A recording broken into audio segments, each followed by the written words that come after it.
can take the moon, gather up the stars and the robins that sing merrily.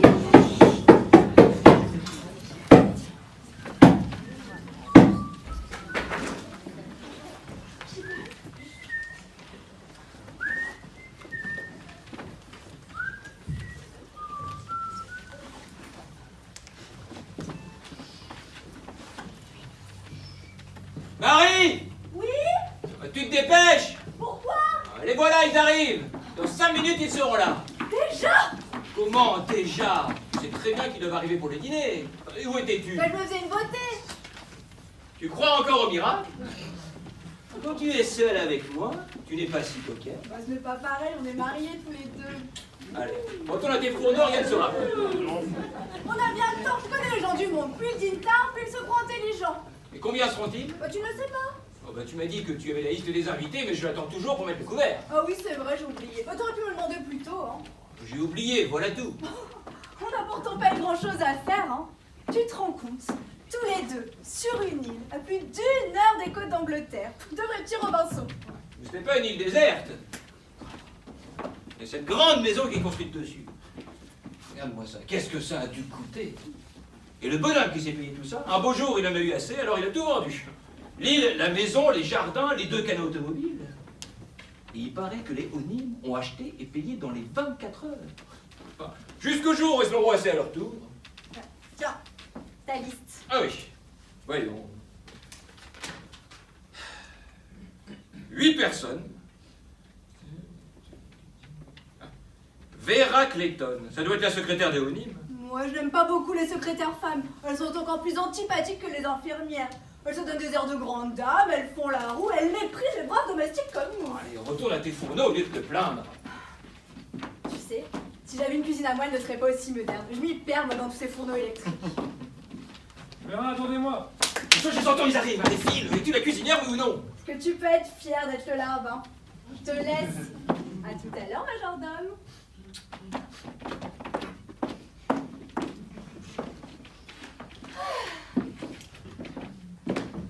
Bravo. Vous avez monté la côte comme une gazelle. Ah, c'est féerique ici. N'est-ce pas? Rien que la mer partout. Et le ciel. Excusez-moi, mademoiselle Clayton.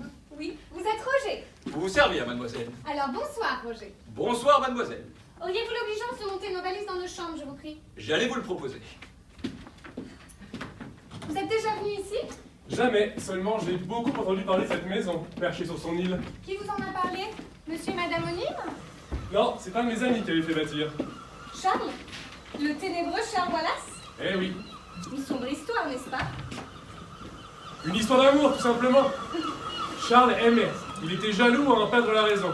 Il a acheté l'île et dessiné lui-même les plans de cette maison pour sa maîtresse, espérant que, séparée du monde, elle lui resterait fidèle. Il n'a même pas mis de téléphone. Et la jolie créature s'est lassée. Eh oui, un jour elle s'est enfuie et Charles a revendu l'île au Onymes, c'est tout.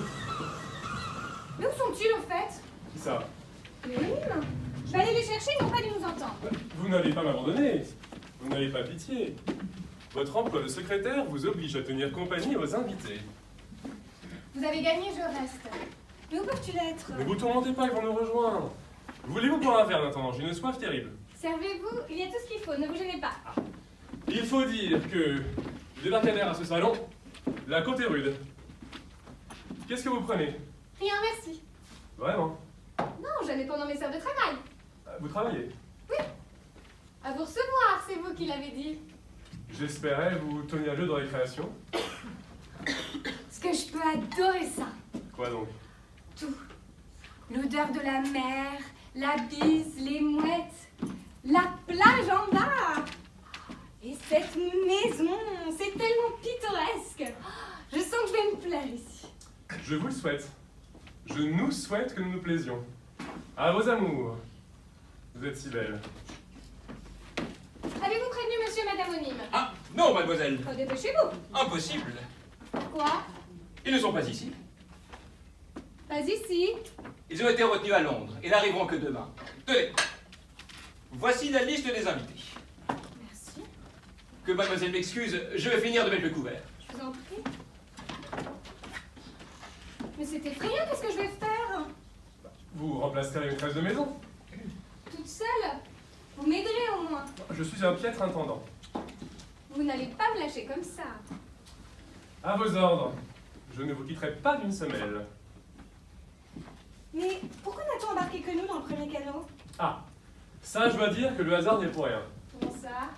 Eh bien, j'ai suggéré au pilote de partir en laissant les autres invités prendre le second canot. Cette idée géniale, et un peu d'argent, on fait démarrer le moteur à la seconde. C'est très gentil, mais c'est très méchant. Bon, avouez que nos compagnons de route n'avaient pas l'air bien amusants. J'ai aperçu un jeune garçon en bas qui m'a paru plein d'attrait. Le petit Godeluro, un fils à papa à peine en âge de sortir sans sa nourrice. Vous estimez sans doute que les hommes ne sont intéressants que passé la trentaine. J'aimerais que vous partagiez cette opinion. Formidable cette bicoque. Le Godeluro. Madame, mes compliments. Je ne suis pas la maîtresse de maison, monsieur. Je ne suis que la secrétaire de Madame Onime. Et Madame Onime a été retenue à Londres. Elle ne pourra être ici que demain. Oh, vous m'envoyez désolé. Permettez-moi de vous présenter. Le capitaine Lombard, monsieur. Marton, Tony Marton, Où sont les autres? échelonnés le long de la côte. Je ne les ai pas attendus, ils grimpent comme des escargots. Voulez-vous boire un verre en attendant? Si c'est de bonne qualité.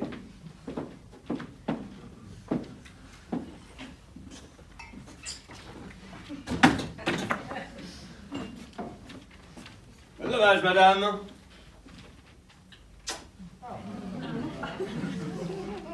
Je ne suis pas la maîtresse de maison, monsieur. Je ne suis que la secrétaire de Madame Onime. Ah, ben, mes hommages tout de même. Madame Onime s'excuse, elle a été retenue à Londres et ne pourra être ici que demain. Je vois qu'il est permis de boire en les attendant. Messieurs, Capitaine Lombard, Davis, c'est Davis que je m'appelle. vous n'avez pas fait connaissance dans le canot automobile. Ah, ne m'en parlez pas. C'est tous regarder en champ de faïence. Faites de faire plus chic. Eh bien, monsieur Marton. Davis, c'est Davis que je m'appelle. Je m'en sors bien. Qu'est-ce que vous prenez? Ce que vous voudrez, pourvu qu'il y en ait beaucoup. J'ai attrapé chaud à monter jusqu'ici, mais on n'est pas volé. Quelle vue! Ça me rappelle l'Afrique du Sud. L'Afrique du Sud, quelle région? Bien le Natal. Tiens, tiens. Oui, c'est mon pays natal, le Natal. Beau pays. Ah, le paradis, monsieur. Or, argent, diamant, orange, tout ce qu'on veut. Madame, messieurs, Le général Mackenzie, sans doute. Je suis la secrétaire de Madame Onime, qui, à son grand regret, a été retenue à Londres. Permettez-moi de vous présenter le capitaine Lombard, Monsieur Marton et... Davis. C'est Davis que je m'appelle. Un whisky, mon général. Oh, si vous voulez. Alors, vous êtes dans l'armée? J'ai été capitaine dans l'infanterie coloniale. Ah! Mais la guerre ne venant pas, j'ai préféré démissionner. Ah! C'est toujours un geste regrettable.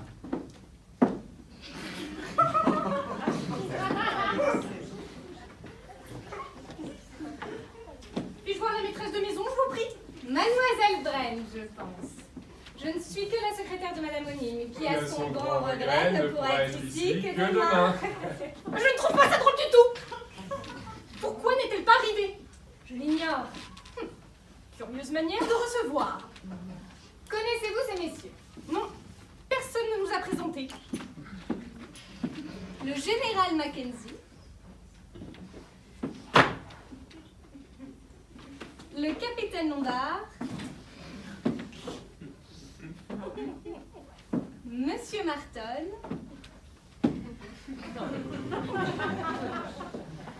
et... Davis. C'est Davis que je m'appelle. Posez donc votre valise. Je sais ce que je vais faire. Voulez-vous boire un verre avec nous? De l'alcool? Jamais. Vous voulez du sirop? C'est pour explorer la cave que vous vous êtes permis de partir sans nous dans le premier canot. Je suis seule coupable, mademoiselle. J'avais cru... De toute manière, le mal est fait. Mais vraiment, la maîtresse de maison n'est pas ici pour recevoir ses invités. Je la remplace comme je peux. En me filant sous le nez, il y a tout de même des différences. Vous l'avez dit. Je suis sûr que Madame Onime n'est pas aussi bien balancée. Madame Onime aura sans doute été retenue par son mari. C'est d'une impolitesse. Quel procédé. Ah, je voudrais voir ma chambre. Conduisez-moi, mon ami. Je vous accompagne. Vous me remplacerez, capitaine? Je vois que vous êtes déjà de grands amis. Quelle impudeur!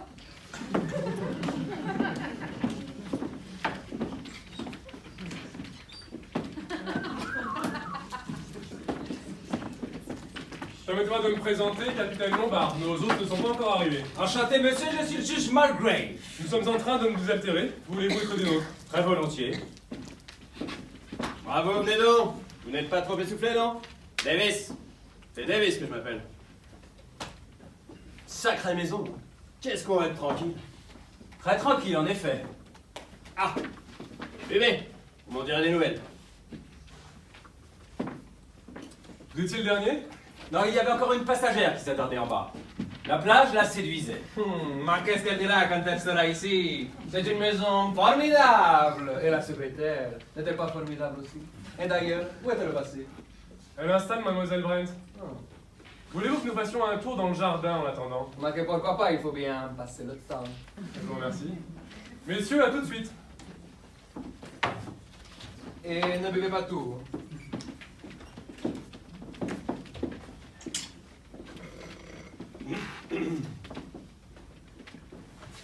Vous ne vous asseyez pas? C'est que... Je m'excuse, mais... Vous occupez mon fauteuil. Votre fauteuil? Vous êtes donc de la famille? Non, non, pas du tout. Seulement, à mon cercle, depuis 10 ans, mon fauteuil est toujours près de la cheminée. Alors, comme je suis un vieux maniaque, partout où je vais, je ne peux m'asseoir qu'à côté de la cheminée. Je dois vous paraître un peu ridicule. Mais non. Nous avons tous nos petites manies. Vous êtes trop bon. Je ne suis pas aussi bien qu'à mon cercle, mais ce fauteuil n'est pas désagréable. Entre nous, je ne sais pas du tout pourquoi j'ai été invité. Ça fait 4 ans que ça ne m'était pas arrivé. Je suis touché, très touché, vraiment. Ces messieurs veulent-ils voir leur chambre?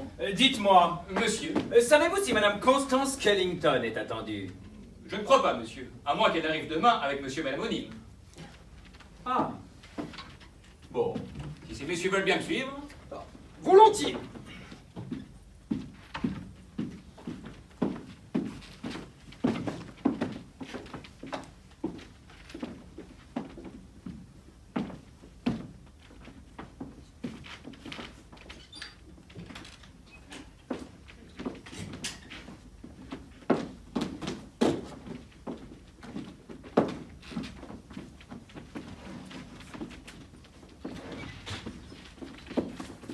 Pardon, vous étiez ici depuis longtemps?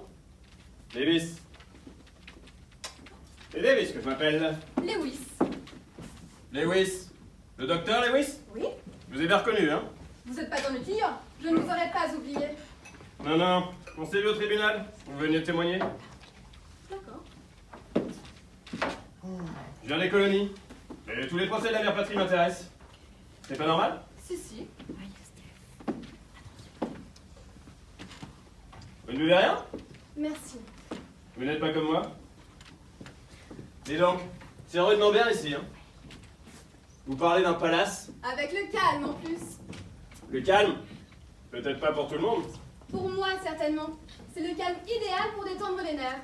Je suis une spécialiste des nerfs. Ah, je sais, assez réputé même. Dites-moi, je ne vous ai pas vu dans le train.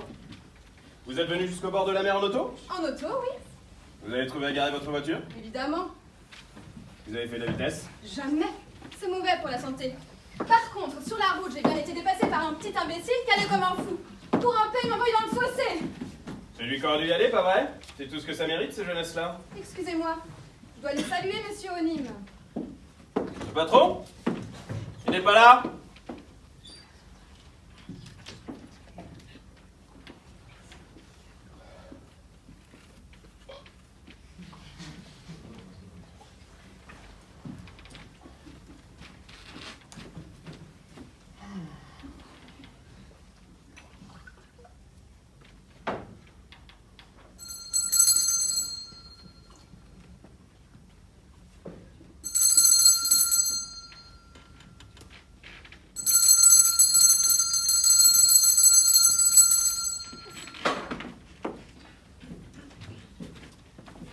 Monsieur a sonné. Ouais.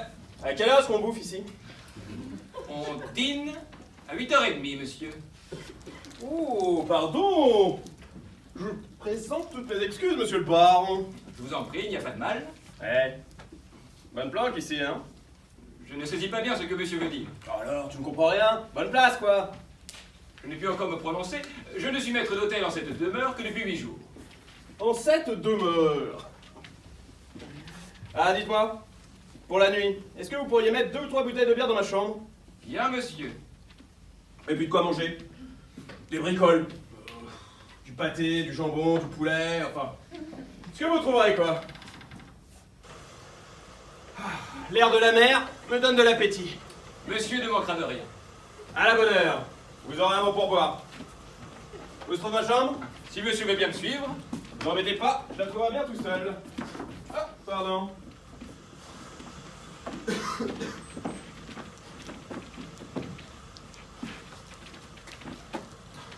Au premier et deuxième à gauche.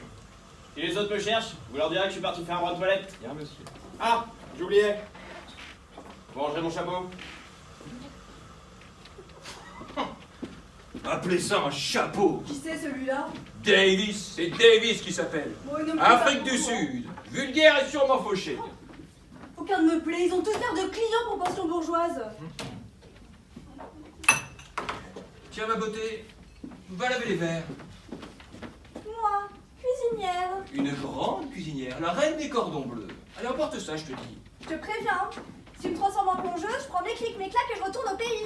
Ah bah, je voudrais t'y voir. Oh, c'est pas toi qui m'en empêcherais. Et la mer? T'es sur une île, ne l'oublie pas. Je sais, tu me fais pas rire d'ailleurs. Et moi alors? Pas de cinéma, pas de bistrot. Enfin, ne nous payons pas. Nos gages sont doublés. Vin et liqueur à volonté. À toi, pourvu que t'aies à boire. Oh, et toi, pourvu que tu puisses parler. Allez, file ton rôti sera trop cuit. Un rôti. De toute façon, je suis sûre qu'ils n'y connaissent rien, on a bien le temps. Pourra-t-on bientôt dîner? Quand vous voudrez, mademoiselle. Dès que tout le monde sera descendu. Ah, je connais ça, c'est pas pour tout de suite. Le dîner sera bon. Que mademoiselle soit tranquille. Ma femme parle beaucoup, mais elle fait très bien son travail. Je vais la surveiller, ça n'en sera que meilleur.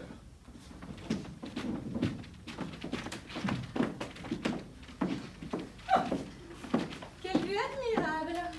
Oui. Cette robe ne vous gêne pas? Non, pourquoi? Vous n'avez pas l'impression d'être nue? Je vous fais cette remarque parce que une femme comme celle qui nous reçoit ne se félicitera sûrement pas de voir sa secrétaire habillée comme une danseuse. Vous tenez à guicher tous ces messieurs? Il me suffirait peut-être d'en intéresser un seul. Vous êtes d'une légèreté. Si vous avez des visites de ce genre, je vous préviens, vous ne garderez pas longtemps votre place. À moins que le plus intéressé ne soit Monsieur O'Neill. Je vous dispense de tenir des propos aussi inconvenants! Oh, excusez-moi, je ne vous croyais pas aussi pudibonde. Jeunesse d'aujourd'hui est d'une indécence qui me révolte, voilà tout. Telle-ci indécente. Que vous faut-il? Ces robes décolletées jusqu'à la taille, cette manière de se vautrer tout nu sur les plages, bain de soleil, dit-on. Prétexte, oui, les salés lubriques.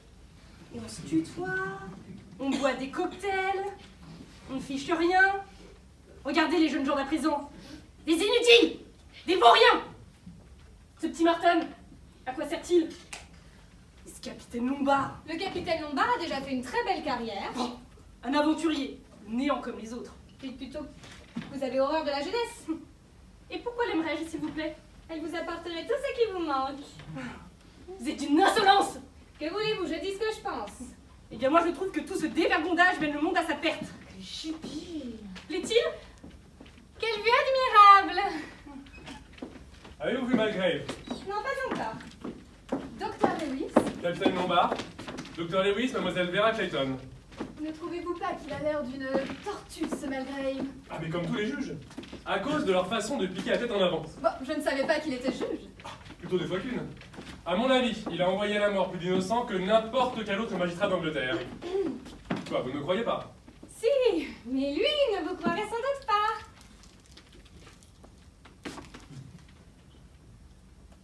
Mademoiselle Clayton, je vous présente le juge Malgrave.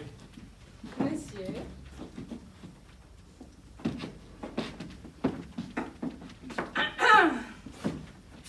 pas me présenter? Je me permets de me rappeler à votre souvenir. Mais oui, en effet. N'êtes-vous pas mademoiselle Brent?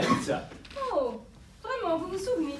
En ce cas, puis-je vous demander quelque chose? Je suis à votre disposition. Pas devant tout le monde. Sur la terrasse, voulez-vous?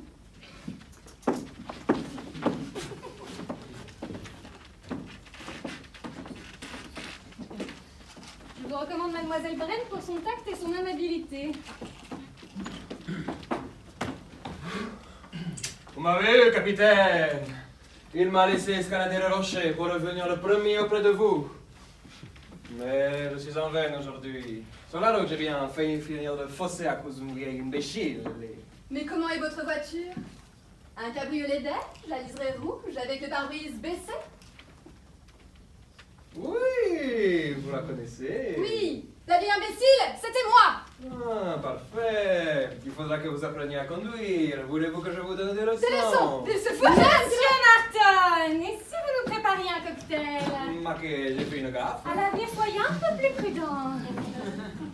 C'est un merveilleux barman et bien moins redoutable dans cet exercice qu'au volant d'une automobile. Heureusement, le genre d'accident qu'il faut éviter. Mes compliments, Madame Onime. Madame Onime, mais pourquoi? Et vous me paraissez l'épouse idéale d'un grand homme d'affaires. Faites-vous toujours autant de compliments aux femmes? Non, seulement quand elles le méritent. Et vous le méritez. En êtes-vous sûr? Me voilà bichonné, on pourra dîner quand vous voudrez. Prendrez-vous un cocktail? Et j'en prendrai même deux si c'est possible. Je me demande ce que mademoiselle Brent a bien pu dire au juge Malgrave. Elle avait sans doute comme moi très envie de se déclarer, si vous saviez comme je... Mais je sais, capitaine, mais nous ne sommes pas seuls. Hélas, quel beau rêve ce serait s'il n'y avait que vous et moi dans cette île. Vous n'avez manqué de rien, général. Non, l'eau est aussi chaude qu'au cercle. C'est tout ce qu'il me faut, merci. Un cocktail? Non, merci. Ma que vous n'allez pas me le refuser. Il y a d'autres gens à servir avant moi. Ah, je ne trouve qu'il n'y a que vous d'intéressant ici. N'est-ce pas votre avis, capitaine? Vous vous oubliez, cher monsieur. Ah, ne râlez pas, je parlais des femmes. Ne faites-vous pas la cour à mademoiselle Brent? Mais très peu pour moi, je vous la laisse. Sérieusement, vous me plaisez. Sur la route, je vous emmène dans ma voiture. Ça vous va? Désolé, mademoiselle Clétin a déjà organisé son retour. C'est vrai, ça? Mais je... Ah, je comprends. Le capitaine Lombard vous a mis le grappin dessus. Sauvez votre façon de parler, vous. Ah, que ça vous vexe? Regardez-la bien, parce que j'ai mes chances aussi. Je vous dispense de petite pleurer. Oh, regardez ces 10 petits nègres. Et prenez l'exemple sur eux. Ils vivent en parfaite harmonie. Qu'est-ce qu'ils font près de la cheminée? Ils illustrent la chanson. Tous ici, nous avons chanté ces couplets quand nous étions enfants. 10 petits nègres allèrent tous dîner. L'un d'eux s'étouffa, il n'en resta que 9. 9 petits nègres s'endormirent très tard. L'un ne se réveilla pas, il n'en resta que 8. 8 petits nègres partirent des vannes. L'un d'eux s'égara, il n'en resta que 7. 7 petits nègres coupèrent du bois. L'un se coupa en deux, il n'en resta que 6. 6 petits nègres jouèrent avec une ruche. Une abeille en piqua, il n'en resta que 5. 5 petits nègres voulurent faire leurs droits. L'un se fit emprisonner, il n'en resta que 4. 4 petits nègres allèrent en bateau. Un hareng, un, il n'en resta que 3. 3 petits nègres allèrent au dozo. Un gros ours en saisit un, il n'en resta que 2. 2 petits nègres prirent un bain de soleil. L'un devint tout roussi, il n'en resta plus qu'un.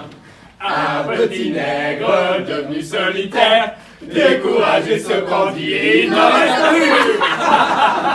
Silence! Silence, je vous prie. Au nom de Dieu et des hommes, je vous accuse, mesdames, messieurs, d'avoir commis les crimes suivants. Docteur Lewis, vous avez causé la mort de Jeanne Carrel.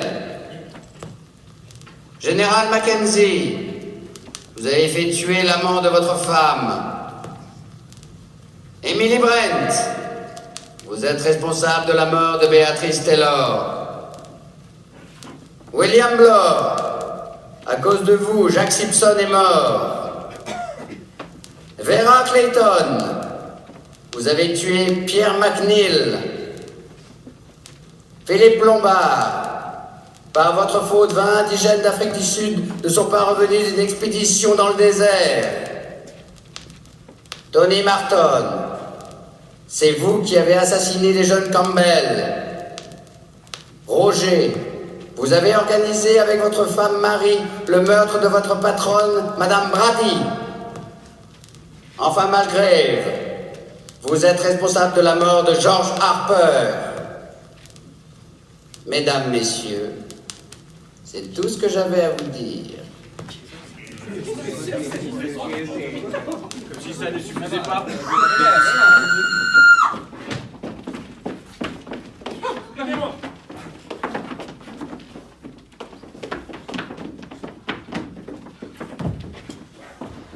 Ce ne sera rien. Un simple évanouissement. Donnez-moi un peu d'alphab. Et d'où venait cette voix on aurait dit... Qui a pu se permettre de me calomnier de cette façon? C'est vrai, il faut trouver. Ça ne peut pas tomber du ciel. Cherchons.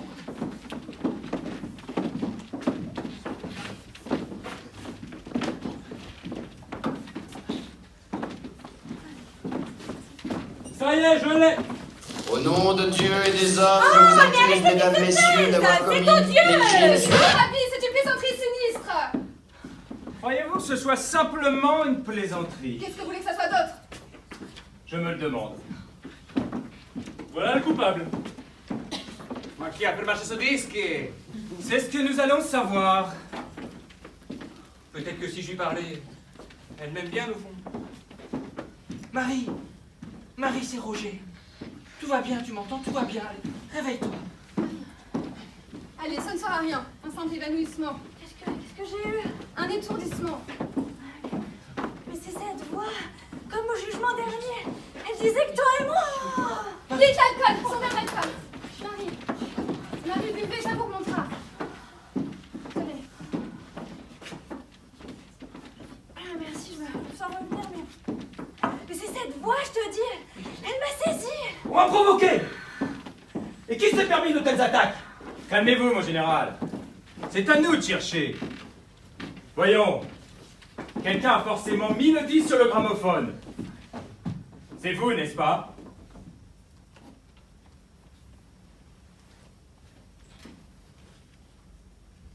Oui, monsieur le juge. Pourquoi? On m'avait dit de le faire. Qui vous l'avait dit? Monsieur Onim. Vraiment? Les paroles d'honneur, monsieur le juge. C'est ce disque-là que je devais mettre. Même qu'il y avait une étiquette avec le nom dessus. Sur le disque? Oui, monsieur le juge. La mort du cygne. Bien trouvé comme titre, non? Excusez-moi. C'est stupide. On m'a accusé. Ah, mais ça ne se passera pas comme ça. Ah, monsieur Onim, ce sera gros spirituel. Spirituel. Mais c'est d'un mauvais goût. Et qui est ce monsieur Onim? Je lui dirai ma façon de penser. C'est vrai. Qui est ce monsieur Onim? Monsieur Onim. Monsieur Onim. Votre femme a besoin de repos. Conduisez-la dans sa chambre, mettez-la au lit et revenez aussitôt. Bien, monsieur le juge. Je vais vous aider. Pas de complications à craindre, docteur? Aucune. Mais c'est cette voix, je te dis, c'est cette voix. Tais-toi, j'ai déjà assez peur comme ça.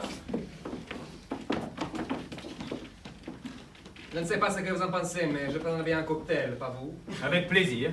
Non, non, non, ne vous dérangez pas. Ah, et si je pouvais avoir un verre d'eau? J'ai la gorge qui me serre. Rien de plus facile. Et moi, je prendrais un whisky. Me faire ça, moi? Un général. Voilà. Je vais donner un calmant pour la faire dormir. Elle passera une bonne nuit. Bien. Et maintenant au travail. Vous allez me dire tout ce que vous savez sur monsieur Onim. Alors? Je vous écoute? Ah ben, cette maison est à lui, monsieur le juge. Non mais là vous ne m'apprenez rien. Mais lui, comment est-il? Je ne l'ai jamais vu. Vous n'avez jamais vu monsieur Onim? Mais non. Ma femme et moi, on a été engagés par un bureau de placement, la Regina. Je connais. On pourra vérifier. Vous avez votre lettre d'engagement? Oui, monsieur le juge. Tenez.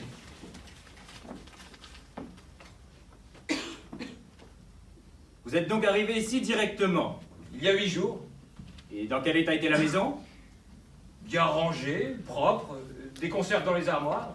Il y a juste à se faire livrer le pain et le lait par un mécanicien automobile et passer un coup de plumeau. Et puis, on a reçu une lettre. Préparer la maison pour 8 personnes.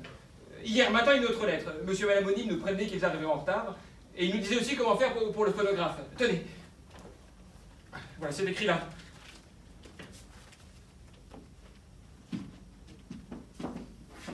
papier en tête du Ritz, tapé à la machine.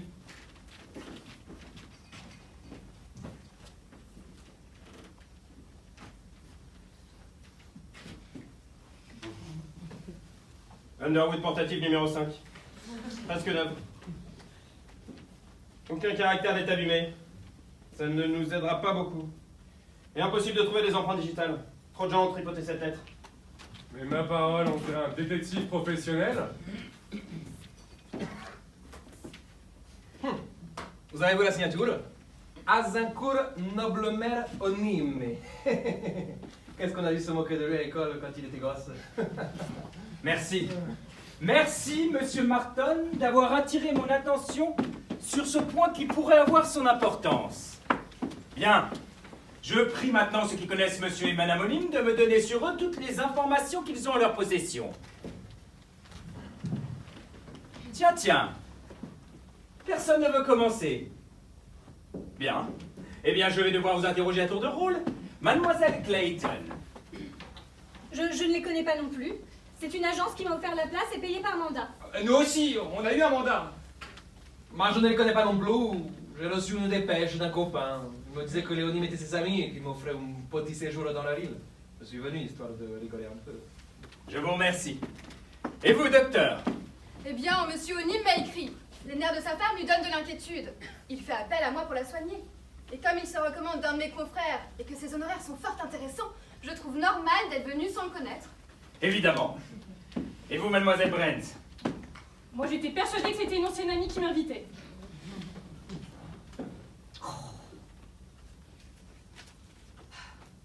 Cette lettre contient toutes sortes de détails sur ma vie d'il y a 10 ans. Et regardez, la signature est illisible. A-N. Et en effet, on ne peut pas lire le nom. Je pense à quelque chose. Un instant, je vous prie. Non, c'est que... Et s'il vous plaît, votre tour viendra. Et vous, mon général, comment êtes-vous ici? Invité par lettre, signé Annabella Nathalie O'Neill. Elle me parlait de vieux amis que je devais rencontrer dans son île. Si j'avais su! Comme moi.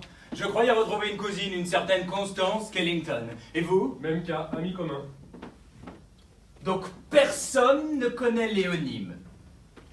Et pourtant, ils ont l'air l'un et l'autre très au courant de nos vies privées.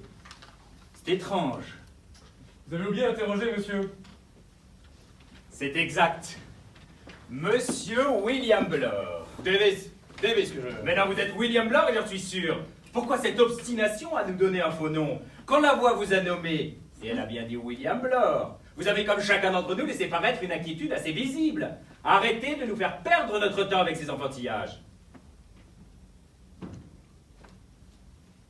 D'accord. Je suis Blore. Et après? Et après, vous aviez dit que vous veniez du Natal. Je ne crois pas un mot. Je connais l'Afrique du Sud et le Natal comme ma poche, et je jurais que vous n'y avez jamais mis les pieds. D'accord, c'est faux. Maintenant, je peux vous le dire. Je suis un ancien inspecteur de police. Un flic, c'est complet. Un détective, s'il vous plaît. Et qui a été engagé par les patrons pour vous surveiller, parce qu'ils n'avaient pas confiance en vous. En nous? Vous connaissez donc Léonyme? Non. J'ai été convoqué et payé par mandat, comme les autres. Soi-disant pour protéger les bijoux de Madame O'Neill contre un vol possible. Je vous demande un peu, Madame O'Neill. Je parie ce que vous voudrez qu'elle n'existe pas. Encore moins que ces bijoux. Je ne suis pas de votre avis. Toutes les lettres sont signées différemment, mais à chaque fois, on y retrouve les initiales A-N et Onyme, c'est-à-dire anonyme. Coïncidence? Probablement pas. C'est un mauvais calembour qui cache un mystère assez troublant. Monsieur et Madame Onyme ne sont en fait qu'une seule et même personne. Voilà que je recommence à avoir des frissons. Ce serait de la folie, voyons. Oui, sans doute. Nous avons sans doute affaire à un fou. Mais à un fou qui a pris le temps de prendre des renseignements sur chacun d'entre nous. et qui maintenant vient de nous accuser de façon formelle et machiavélique. Et là, je n'ai rien fait, moi. Hein. C'est du chantage, tout simplement. Écoutez, écoutez-moi. Notre hôte anonyme, si j'en juge par mon propre cas, n'est peut-être pas aussi mal renseigné que vous avez l'air de le dire. Il a prétendu que j'étais responsable de la mort de George Harper. Tout dépend de ce qu'on appelle être responsable. C'est une vieille histoire. J'étais juge dans une ville de province. George Harper était accusé de meurtre. Il se défendit de la dernière énergie, mais j'étais convaincu de sa culpabilité. Je l'ai condamné à la peine capitale. J'ai ma conscience pour moi. Et vous connaissiez l'accusé personnellement? Non, non. Il n'a pas l'air bien convaincu. Vous avez raison. De toute façon, cet Onim est complètement fou. Mais rudement bien informé sur nos faits et gestes. Ah, pardon. Je proteste. C'est durant la guerre 14-18, j'ai en effet envoyé pour une mission mortelle un de mes jeunes officiers. Il n'était pas l'amant de ma femme.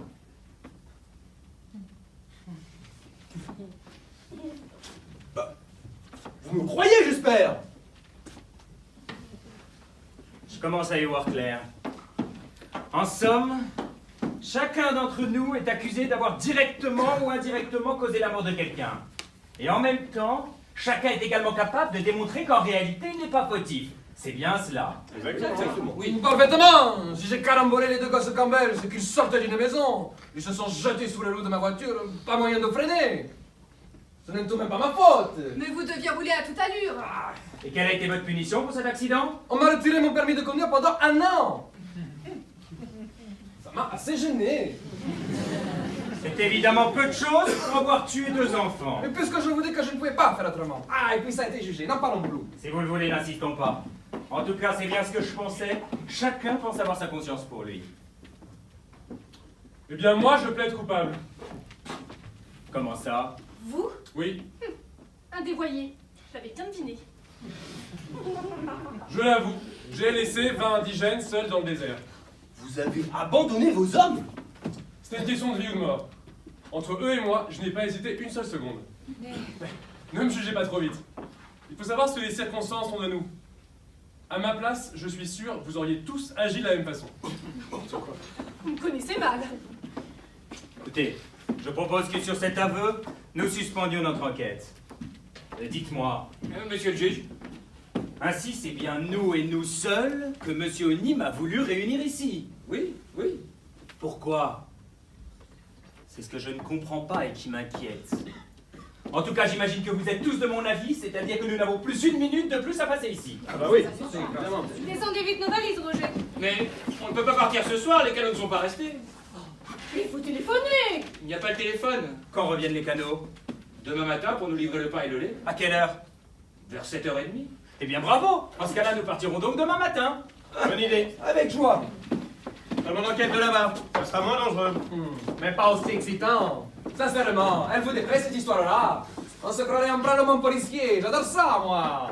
Les romans policiers sont bons à lire, pas à vivre. Ah, quel crétino. Qu'est-ce que ça peut être pot-au-feu, un magistrat?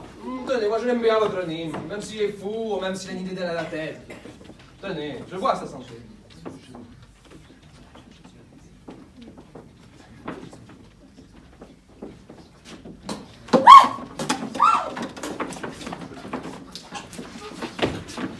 Hé!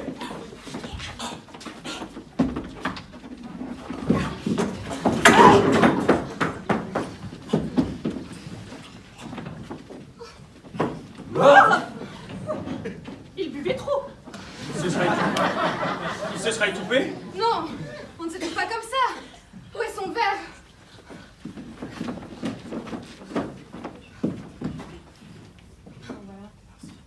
Messieurs, ce garçon n'est pas mort de mort naturelle. Il y aurait quelque chose dans son verre? Oui, sans doute du cyanure. L'effet est instantané. Mais qui aurait mis du cyanure dans son whisky? Lui-même parle. Certainement. Un suicide? Oui. Mais ce garçon était si gai, si insouciant, à mon avis. Oh, comment est-ce possible? Un des 10 petits nègres. Il est en 1000 morceaux. Charmante soirée.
même trace d'une barque sur la mer. Si les pêcheurs ne sont pas sortis, c'est qu'il va faire mauvais temps. Je le crains. Mais qu'il se dépêche alors! Aussi, pourquoi un des canons n'est-il pas resté ici? Ah ça, on y reprendra. Bon, et si nous retournions faire le guet? Patience, Sorane, patience. Il y a encore 2 minutes, on ne voyait que les mouettes se balancer sur les vagues. J'en ai assez d'attendre! Vous n'êtes pas la seule. Et Roger? Où est-il? Qu'avait-il de ce retard? On ne l'a pas vu. Il n'a même pas préparé le petit déjeuner. Si vous voulez mon avis, il en a lourd sur la conscience. Vous avez remarqué la tête qu'il faisait hier soir? Vous trouvez qu'il y avait de quoi rire? Je n'ai pas dormi de la nuit. Tout ça est tellement lugubre. On fait un pari? Pour moi, Roger et sa femme ont vraiment tué la vieille Madame Brady. Vous le croyez aussi, n'est-ce pas? Ah, parbleu, il tremblait comme une feuille. Un assassin parmi nous. C'est complet. Mais partons vite! Mais dites donc, s'il avait foutu le camp, Mais où, comment? Puisqu'il n'y a pas de bateau. c'est lui qui nous l'a dit? Personne n'a vérifié? Il y en avait peut-être un et il sera parti sans nous? Non, non. On lui aurait pas permis. Vous avez bien dormi, vous, au moins, mon général? J'ai rêvé. Un rêve étrange. Ah, dites plutôt un cauchemar. J'ai rêvé de ma femme. De ma chère Leslie. Excusez-moi.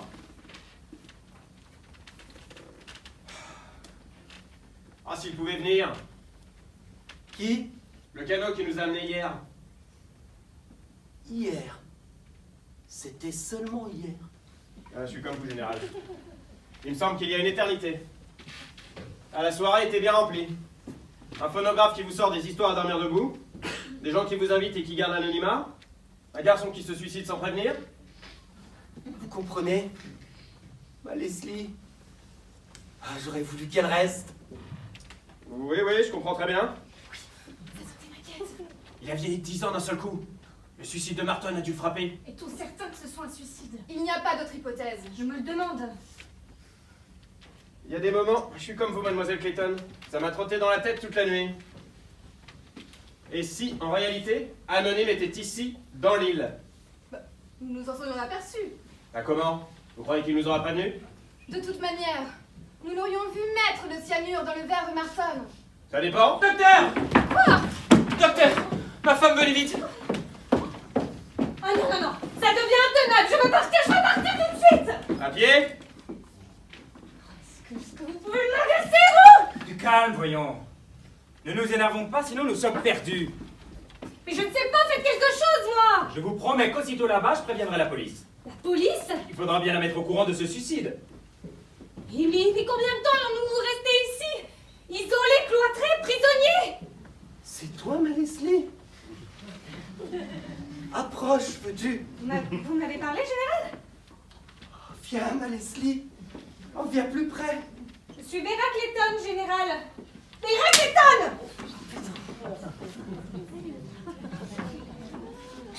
Oh, pardon. Je vous prenais pour elle. Mais elle est morte depuis longtemps, m'aviez-vous dit? Je croyais. Maintenant, je sais qu'elle est ici, dans l'île. Bonjour tout le monde. Bonjour. Bonjour, je suis en retard, le bateau nous attend. J'ai dormi comme une masse. C'est nous qui l'attendons, oui. Bonjour Vera. Vous êtes plus élégante que jamais. Si vous croyez que j'ai le cœur à penser à ma toilette. Qu'est-ce qui vous arrive? En voilà des mines sinistres. On a mal dormi. Ça vous étonne? Ha! Un peu. Vous auriez dû faire comme moi. J'ai dormi 8 heures sans m'arrêter. Vous n'avez même pas été dérangé par vos vins indigènes d'Afrique du Sud?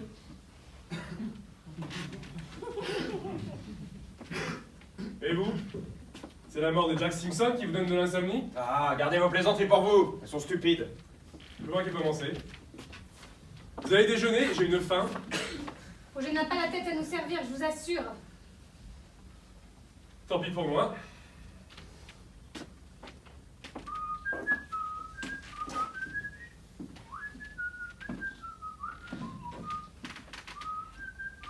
Tiens, mais... Oui. Mademoiselle Brent, hier soir, vous avez ramassé les morceaux que d'un seul petit nègre, n'est-ce pas? Oui, pourquoi? Eh bien, Il devrait donc en rester 9.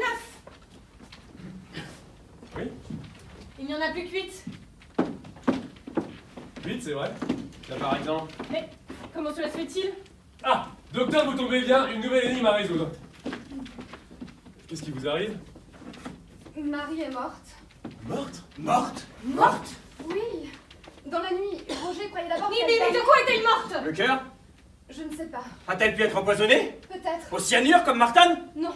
Avec un narcotique. L'effet est beaucoup plus lent.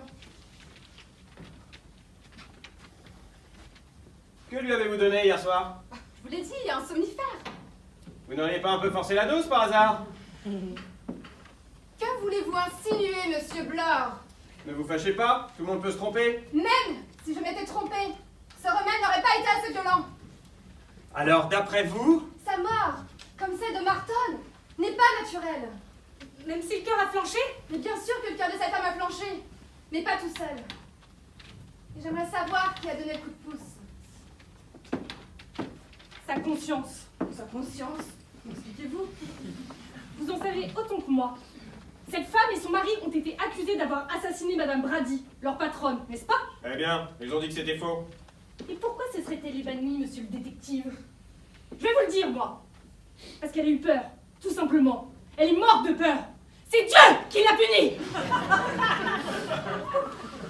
Vous allez un peu vite, là, non? Dieu sait châtier les coupables. Si vous n'étiez pas un mécréant, vous n'en douteriez pas. Laissez-moi vous apprendre que la Providence laisse au contraire aux hommes le soin de punir les criminels eux-mêmes.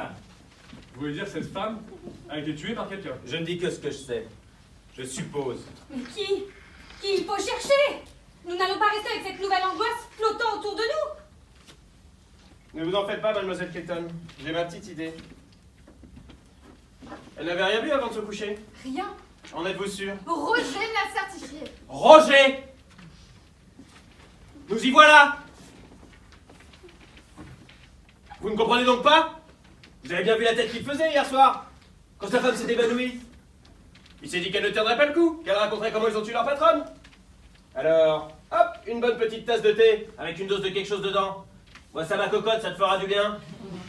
Le tour est joué. Le lendemain, on lave la tasse et on dit au bon docteur: non, monsieur, elle n'avait rien pris. Et la femme est morte. Plus de danger qu'elle parle. Enfin, c'est impossible, voyons sa propre femme. On voit bien que vous n'avez jamais été marié. Il faut être passé par là pour savoir ce qu'on peut arriver à se faire entre époux.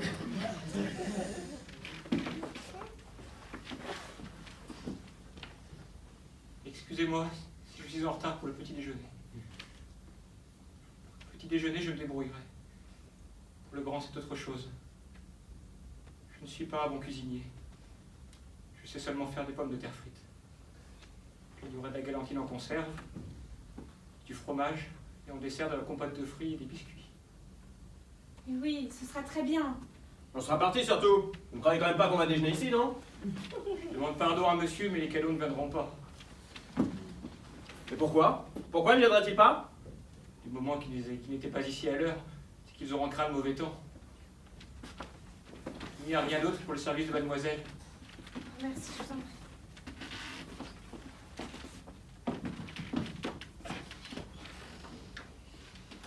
Alors, c'est pas lui qui a tué sa femme? Mais vous ne voyez Elle est pas à peine refroidie qu'il s'occupe uniquement du déjeuner. Il se moque bien de savoir que les cadeaux ne peuvent pas arriver, qu'est-ce qu'il en sait d'abord? Mais vous ne voyez pas qu'il est anéanti? Qu'il agit comme un automate? Je vous dis qu'il nous joue la comédie. Ne vous disputez pas. Ce qui est grave pour nous en ce moment, c'est que nous ne pouvons plus compter sur aucun secours extérieur.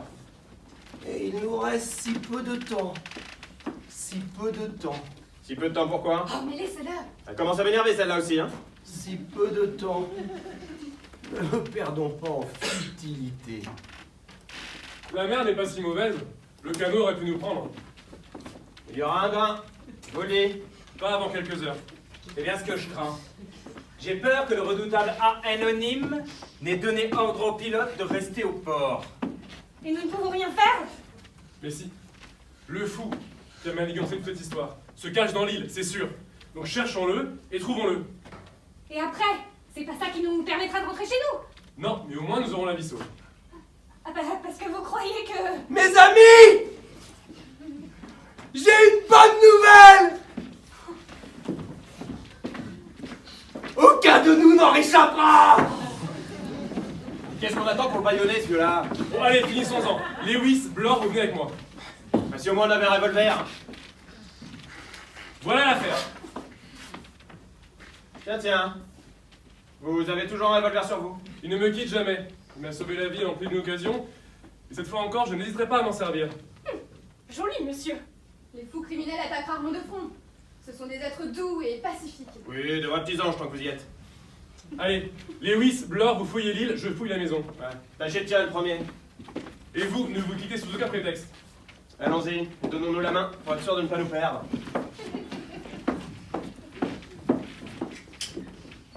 Il est bien téméraire, ce jeune Lombard. Il a raison. Si cet homme se cache sur l'île, nous devons le trouver. J'ai l'impression que pour déchiffrer cette énigme, il y aura davantage besoin d'intelligence que de courage. Vous ne nous quittez pas.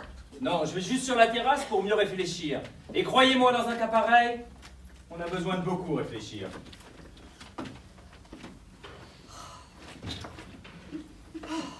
Où donc est mon écheveau de laine grise?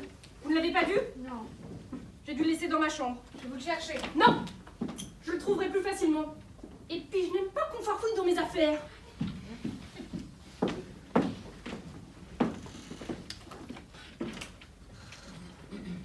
Comme ils se donnent du mal pour rien, tous. Il vaudrait tellement mieux attendre ici, tranquillement. Attendre? Attendre quoi? La fin, mon enfant. La fin pure et simple.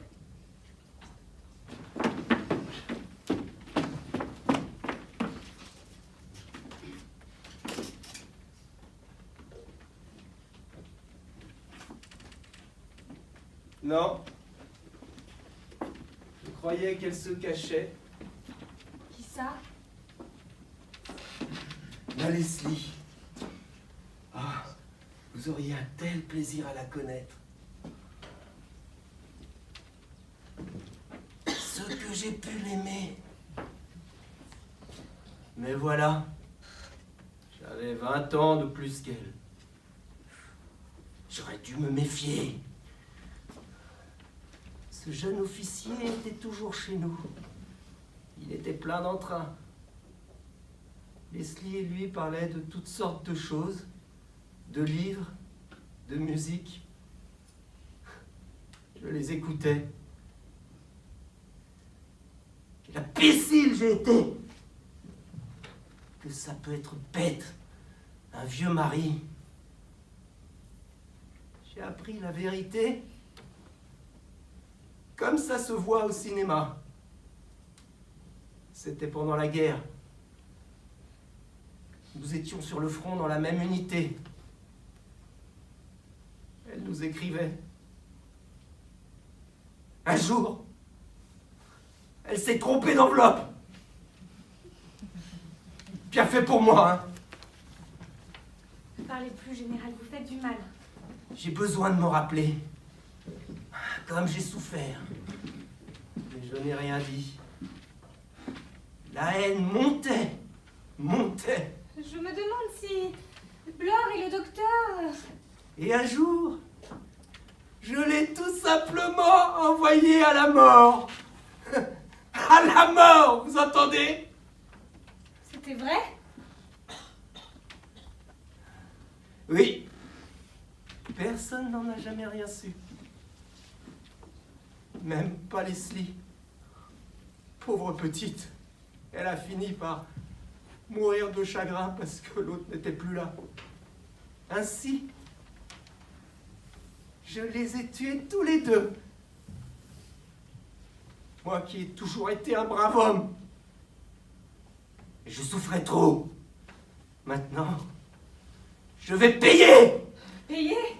Que voulez-vous dire? Nous allons tous payer. Quel soulagement, n'est-ce pas? Mais je... Vous êtes insensé! Je ne peux pas! Non. Taisez-vous. Ne dites rien. Vous ne pouvez pas comprendre. Je vais m'asseoir dehors et attendre. attendre que ma Leslie revienne.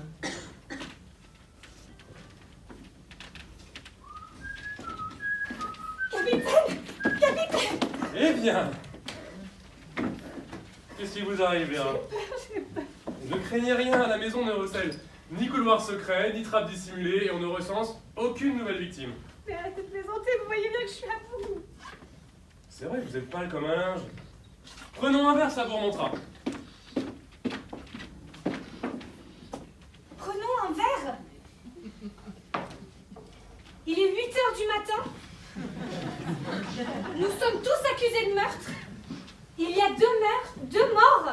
Ce vieillard est devenu fou. Et vous voulez boire un verre? Pourquoi s'en faire? Je vous le demande, puisqu'on peut boire. Vous paraissez bien énervé, Vera. Vous m'appelez, l'instant d'après, vous me fuyez. Vous devriez... Arrêtez avec vos conseils. Oh, vous m'exaspérez. Vous n'êtes qu'un raté, un aventurier. Ah, vous m'insultez en plus. Vera, je vous pardonne. Oh, et puis ne parlez plus, Vera, je vous prie. Pourtant, hier soir, vous m'aviez permis de... Eh bien, je ne permets plus. Voilà tout. Vous êtes vraiment fâché. Combien de fois faut-il vous répéter les choses? Bon, très bien, j'ai compris. Vous ne supportez pas la compagnie des ratés et des aventuriers, vous ne voulez pas boire un verre. Eh bien, moi, je continue mes recherches, et quand vous serez de meilleure humeur, vous me le direz.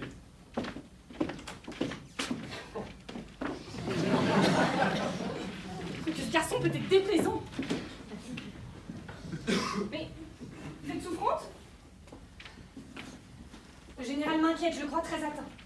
Vous ne savez pas lui parler, il faut le distraire. Alors, général, on regarde les petits oiseaux? On attend le joli bateau? C'est mauvais caractère en plus. Tant pis pour lui. Il recevra comme les autres la punition de ses péchés. Dieu est auprès de nous. Dieu est partout. Oh, ne recommencez pas avec vos imprécations, je vous en prie. Vous n'avez pas entendu hier soir? Il a envoyé à la mort un jeune officier. C'est honteux. Mais qu'en savez-vous? La voix nous l'a dit. La voix vous a bien accusé du meurtre d'une certaine Béatrice Taylor. Oh, vous n'en croyez rien, j'espère. Une jeune domestique hypocrite, sans moralité. Savez-vous ce qu'elle avait fait? Comment le saurais-je? Elle était devenue enceinte, ma chère. Eh bien, vous ne comprenez pas. Enceinte, sans être mariée, chez moi, une fille de 17 ans. Oh, heureusement que j'ai agi. comment ça? Je l'ai sermonné. D'importance. Je lui ai montré toute l'indignité de sa faute. Ce bâtard qu'elle allait exhiber. Le déshonneur sur sa famille. Les hommes la fuyant avec horreur. Et moi-même souillée par ma présence sur son propre toit. Vous avez osé dire ça à une enfant de 17 ans? Pourquoi pas? Et qu'a-t-elle répondu? Elle a pleuré. Il était bien temps de se repentir. Et vous l'avez chassée? Sur le champ. Et alors? Elle a eu bien trop peur de rentrer chez ses parents. Son geste a tout arrangé. Son geste? Oui. Elle s'est noyée puisque vous voulez tout savoir. Mais alors? Alors la voix avait raison? Vous êtes bien responsable de sa mort? Moi? Pour n'avoir pas encouragé le crime? Vous n'avez même pas de remords! Des remords? Mais vous êtes complètement amoral, ma pauvre fille! Vous feriez bien tourner plus souvent vos regards vers le Seigneur! Pater noster qui es in celis, sanctifice tur nomen Le petit déjeuner est servi. Silence! Faut bien que je fasse mon travail. Il a raison, passons à table. Manger? Voilà ce que je mange, moi. Une nourriture spirituelle. Pater noster qui es in celis. Vous déclamez du Shakespeare? C'est la Bible, monsieur. Bravo, très simple comme lecture. Alors, docteur? Rien, nulle part. Aucune cachette possible. Ni grotte, ni repli de terrain. Et vous, capitaine? Personne en dehors de nous. J'ai fouillé la maison de la cave en mansarde. Excusez-moi, mademoiselle, mais le repas va être froid. Nous arrivons. On est d'où vos déductions? J'ai l'impression que... Allez, à table! Je meurs de faim! On part tous là à table, soyons aimables, soyons gais. Ce n'est pas en jeûnant qu'on va changer quoi que ce soit. Le jeûne purifie. Je ne devrais pas avoir à vous l'apprendre. Si c'est comme vous dites, je suis rudement impur. Allez. Alors. Vous venez, mon général. Montrons que même à la retraite, les militaires ont bon appétit. Voulez-vous que je vous aide?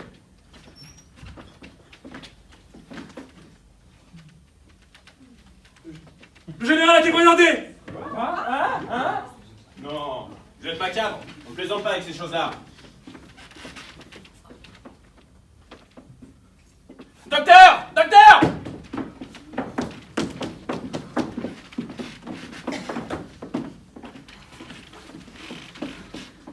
Capitaine Lombard, dis la vérité. Mackenzie est mort. Et comment c'est possible? On est seul sur l'île, on a fouillé partout. Sauf ici. Où ça, ici? Dans cette pièce. Parbleu. Or, il n'y a qu'un seul endroit où l'assassin puisse espérer rester sans être découvert. Je le répète, c'est dans cette pièce. Alors? Oui, monsieur Blore. Anonyme ne peut être que l'un d'entre nous.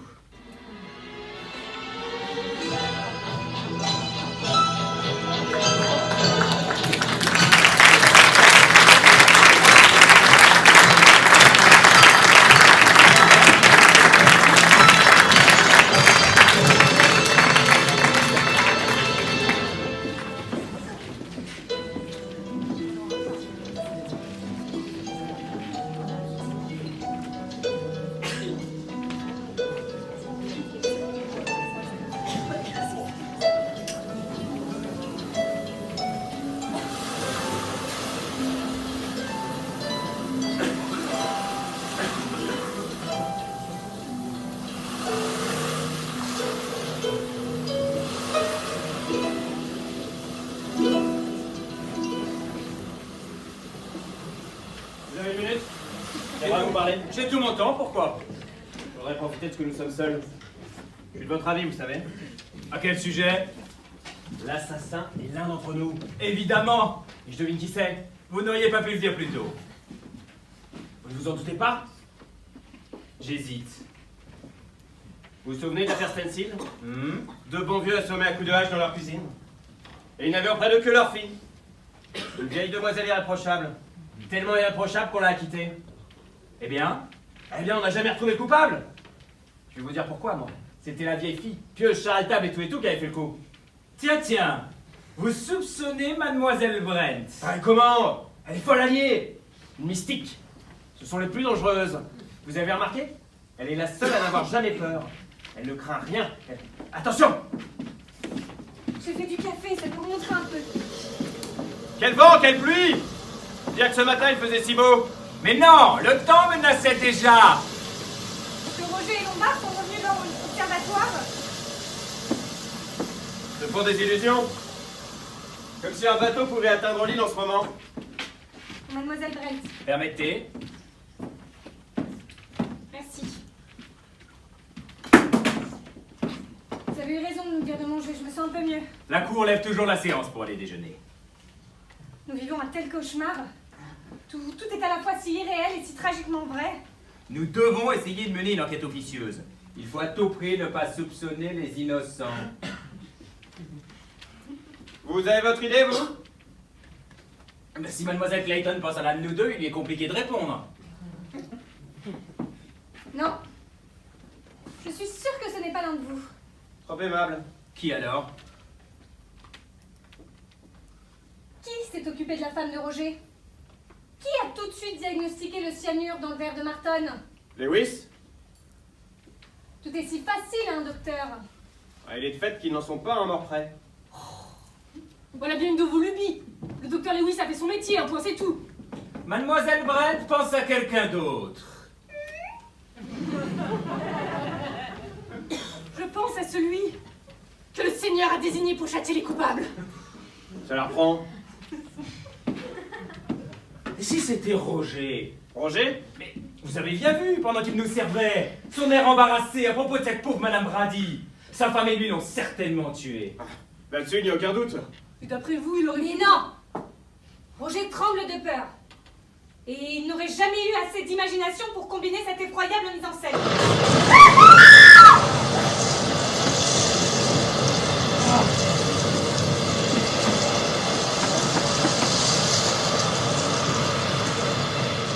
Ah, mais quel fichu temps! Ah, ce n'est fou! Vous voyez, elle a eu peur. Qui pensez-vous que c'était, hein? Mais qu'est-ce qui vous prend? Je parie que vous n'osez pas me répondre. Qui pensez-vous que c'était? Une certaine Béatrice Taylor, sans doute. On ne parle pas des gens aussi mal élevés, à des athées. Je prends bien un peu de café. Mais vous changez, vous êtes trempé. Vous ne me fuyez plus? Non, j'admire votre cran. Parce qu'au moins on avait vu un bateau. Nous sommes bouclés, oui. Personne ne sait nager? Avec une mer pareille. Puis nous sommes trop loin de la côte. C'est la noyade assurée. La noyade? Pourquoi dites-vous ça en me regardant? Il y a tout de même des mots que vous ne préférez pas entendre, mademoiselle Brent. Oh, mais l'orage est aussi à l'intérieur, à ce que je vois. Qu'est-ce qui se passe? Vous êtes encore disputés? Vous trouvez que c'est une situation, vous? Doutez comme ça les uns des autres? De quoi parlez-vous? Moi, je ne doute de personne. Allez, un peu de bonne humeur, nom de Dieu! Vous pourriez surveiller votre langage! Excusez-moi.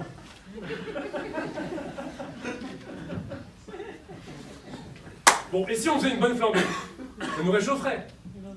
Roger, vous avez du bois? Il y en a sous la véranda, près de l'entrée. Eh ben très bien, allez en couper. Bien, monsieur. Et vous accrocherez mon par-dessus. Bien, monsieur. Excusez-moi, messieurs, dames. Personne n'a vu le rideau rouge de la salle de bain? En voilà une question. Le rideau de la salle de bain? Oui, il a disparu. Pas de réponse, tous nos regrets, Roger. Tant pis. Bah, je trouvais ça drôle aussi. Comme tout ce qui se passe ici. Parce que vous trouvez ça drôle, vous? Oh, mais j'appellerai ça comme il vous plaira. Je voudrais pas créer un nouvel incident. Soyons aimables. Soyons très aimables. Même si ce n'est pas du tout dans notre nature. Bon, je vais couper du bois. J'aurais dû lui proposer un peu de café. Bah, c'est vrai, il était aussi trempé que moi. Je vais lui emporter. Il va vous adorer. Il vous trouve déjà si gentille. Ça ne fera jamais que le 4 ou 5e. Vous voudriez bien garder un pour un. Pour vous, mademoiselle Brent. Il y a du café. Ceux qui en veulent peuvent se servir.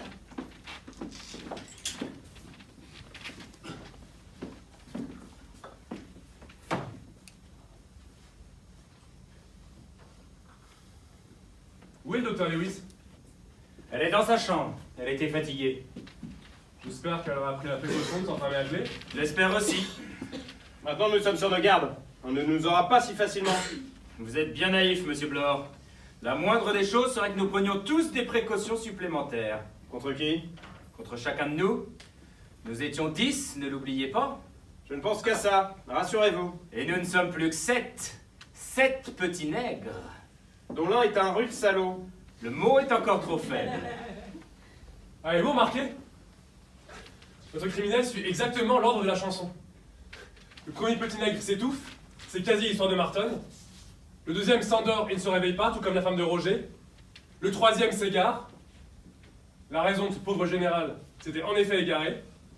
Donc, logiquement, nous devrions nous attendre à un coup de hache. Ah! Je n'aime pas ça. Je n'aime pas que vous parliez de ça en riant. Un coup de hache. Roger coupe du bois. Vera!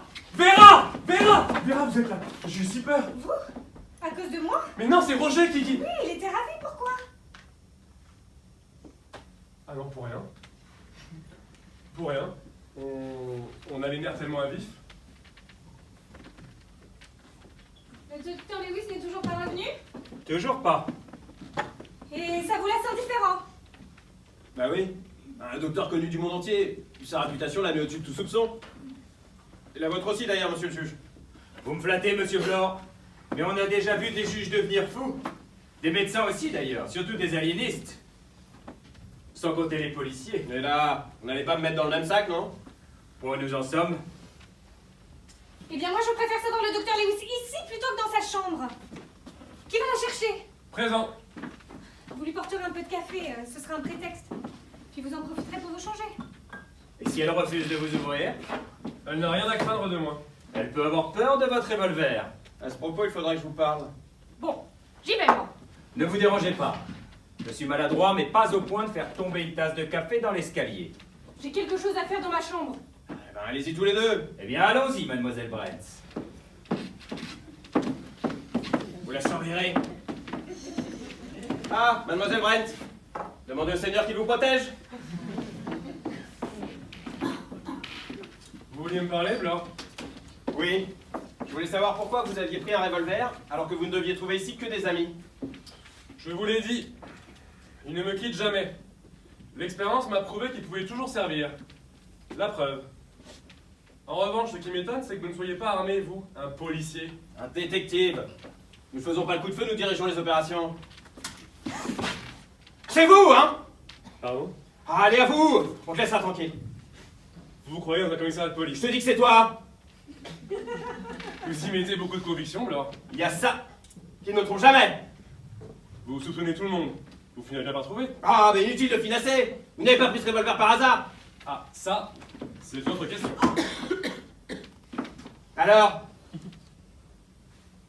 Mes compliments. Vous avez un certain flair.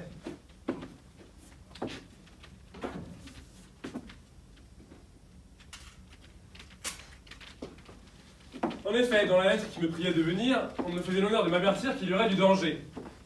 Et qu'étant un homme réputé courageux, je ne me laisserais certainement pas impressionner. Bah pourquoi êtes-vous venu? À votre place, je me serais dégonflé. Et tout le monde aurait fait comme moi. L'attrait du danger. Et je n'ai rien à regretter. C'est bien vague tout ça comme explication. Sachez que je suis aussi très curieux de nature. La curiosité peut avoir des conséquences terribles. Nous verrons. Vous êtes rudement calme. Il n'est pas donné à tout le monde d'être aussi peureux que vous, monsieur Blore. Allons, maintenant allez-y changer, vous allez finir par tomber malade. Mais oui, mon ange gardien. Ne serait-ce que pour apaiser votre inquiétude maternelle.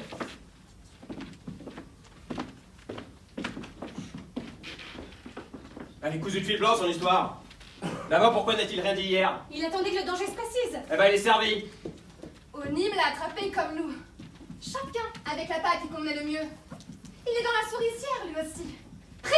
Pris comme un rat. Je vous dis que c'est quelqu'un de suspect. Oh, rien ne vous oblige. Ah, vous avez le béguin. Mais allons-nous-en. Voyez notre objectif. Allons-nous en vite. Après, il sera trop tard. Mais je n'ai rien fait, moi. Je n'ai rien fait. On n'a pas le droit.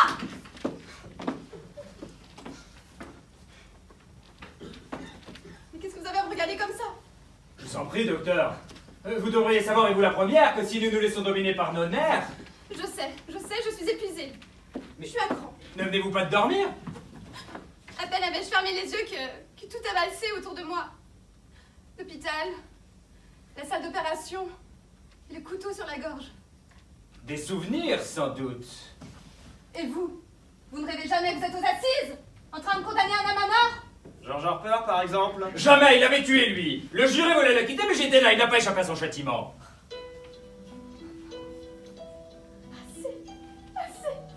Arrêtez! Il lui fait quelque chose, vous ne voyez pas qu'elle devient folle? Mais regardez! Regardez les ténèbres! Il en manque un? Non! Il en manque deux! Roger Lombard! Oh non, non, pas lui, pas lui. Je ne peux pas mourir. Roger! Roger! Hey. Avez-vous vu Roger? Non, pourquoi? Deux! Il en manque deux! Depuis quand? Nous n'avons même pas eu l'intelligence de surveiller ces statuettes. C'est le docteur Lewis qui, la première, a souligné cette double disparition. Parce qu'elle s'est approchée de la cheminée. Vous n'allez quand même pas m'accuser! Oh, c'est pas pour deux statuettes qui manquent. Eh bien... Roger! Un coup de hache! Assommé? Tu es net!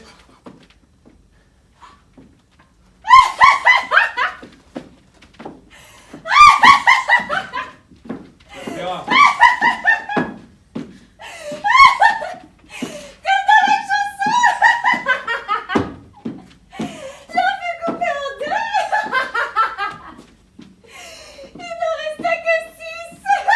Vera, calmez-vous. Je peux soyez raisonnable. Réfléchissez. La chanson ne peut plus servir. Regardez, 5e couplet. Une abeille en pique un. Il n'y a pas d'abeille. Vera, tout va bien se terminer, faites-moi confiance. Mais pourtant, il n'en reste que 5. Où est Mademoiselle Brent? Encore en train de préparer un mauvais coup? Ah, cette fois nous n'allons plus la laisser agir. Si seulement vous m'aviez écouté plus tôt.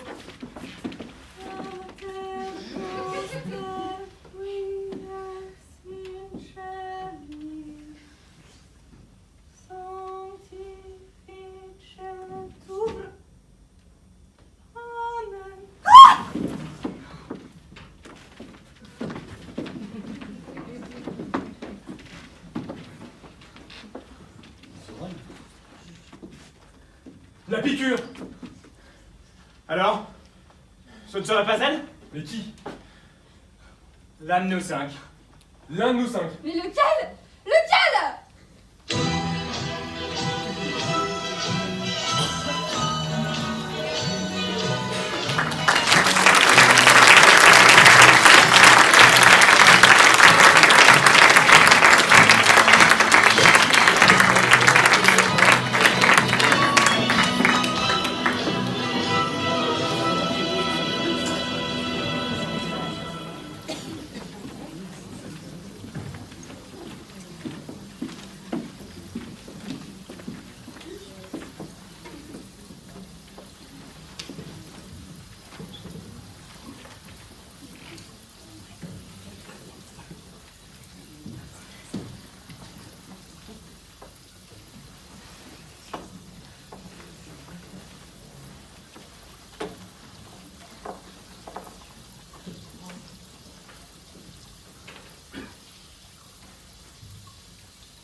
Cinq petits nègres sagement assis faisaient un drôle de nez. Assez! C'est stupide! J'essayais seulement d'improviser une version de circonstance. Vous nous énervez davantage, voilà ce que vous faites! Ça fait des heures qu'on se regarde dans le blanc des yeux sans dire un mot. Vous voulez pas vous amuser à autre chose? Je sais bien que cette panne de lumière ne favorise pas les réjouissances, mais tout de même.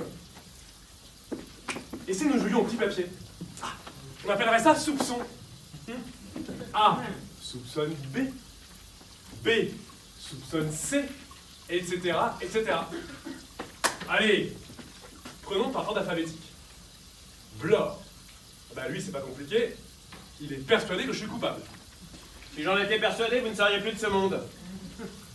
Avouez que vous avez de sérieux doutes. Et pourquoi pas? Vous nous avez raconté 2 versions différentes de votre invitation. Vous êtes venu avec un revolver, et maintenant vous voulez nous faire croire que vous l'avez perdu. Mais je l'ai perdu. Que vous dites? Tout à l'heure, vous m'avez fouillé, vous l'avez pas trouvé. Bah, pas si bête. Vous avez eu le temps de le cacher. Pour vous tuer. Vous devinez bien vite. Mais mon pauvre Blore, vous déshonorez la profession de détective. Réfléchissez une seconde. Si j'étais venu dans l'île avec l'intention de vous tuer, vous seriez déjà mort. Vous et les autres survivants. PAN! PAN! PAN! PAN! Et on n'en parlerait plus. Ouais. Dans la chanson, ça se passe autrement.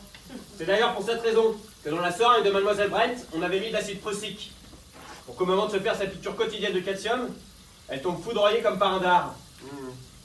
Parce que j'aurais eu en plus l'idée d'illustrer un à un les couplets de cette ronde enfantine. Et mon pauvre Blore, vous manquez totalement de psychologie. Le côté machiavélique n'est pas mon affaire, il n'y a qu'à me regarder. Le docteur Lewis dit qu'il faut absolument ne pas se fier aux apparences. Et elle doit avoir raison. À vous regarder là, tous les 4 comme ça, vous ne croirez pas qu'il y a un fou parmi vous? Et vous? Vous ne comptez pas? Moi? J'ai une bonne gueule, non? Précisément. Taisez-vous donc! Vous êtes toujours à discuter! Agissons!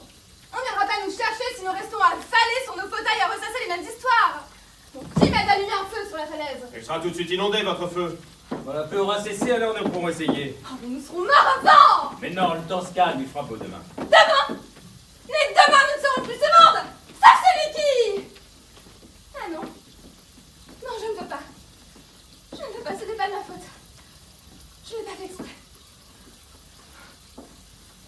quoi parlez-vous?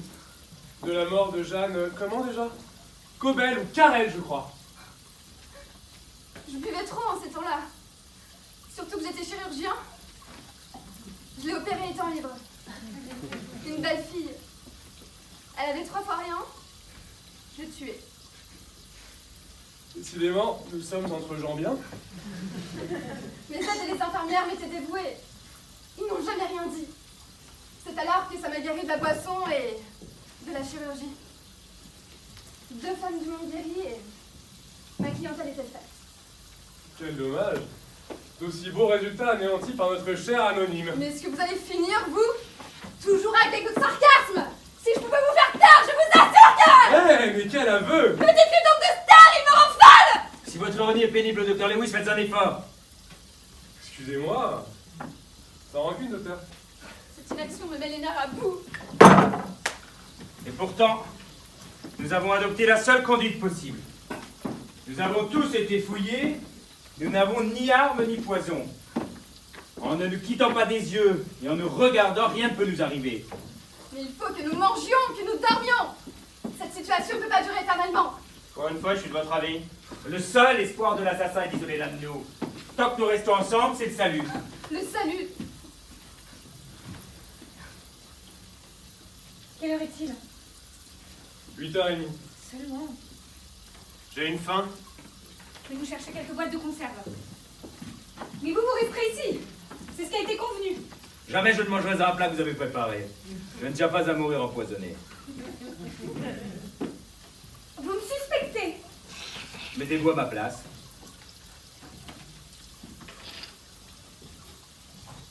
Très bien, nous ne mangerons pas. Vous pensez à tout, monsieur le magistrat? Mais pourquoi un cerveau aussi parfaitement organisé que le vôtre n'aurait-il pas été à l'origine des machinations de notre cher anonyme? Je ne relève pas, capitaine. La moindre friction au point où nous en sommes risquerait d'entraîner des catastrophes. Je n'arrive pas à penser à autre chose. Je passe mon temps à vous regarder et à me demander lequel d'entre vous a le plus l'air d'un criminel. Regardez Blore. Il a une trogne épanouie. Des jeux de bon chien, regard un peu simplet. Dis donc. Je ne crois pas capable de considérations bien savantes. Ben ça, vous me prenez pour un imbécile? Non, pour un policier seulement.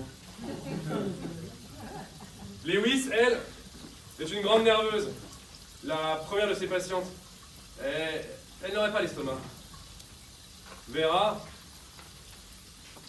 en serait capable. C'est pas le moment de présenter, je vous l'assure. Ah mais je ne plaisante pas. Tout à l'heure, vous avez su vous ressaisir. Vous me paraissez volontaire, tenace. Mais je vous trouve équilibré. Tuer, oui, mais pour une raison précise, pas avec toute cette mise en scène. Puissiez-vous en convaincre nos compagnons? Et inévitablement, vous en revenez à m'accuser. C'est du parti pris. Ou de la logique. Avez-vous pensé une chose? Ça fait des heures qu'on est là à penser. Qui nous prouve que c'est un policier? Vous avez vu ses vêtements? C'est malin ça. Donc en fait, nous avons tous en tête notre idée du criminel, sauf vous, monsieur le juge. J'ai mon idée depuis le début, et je n'en ai pas changé. Qui est-ce?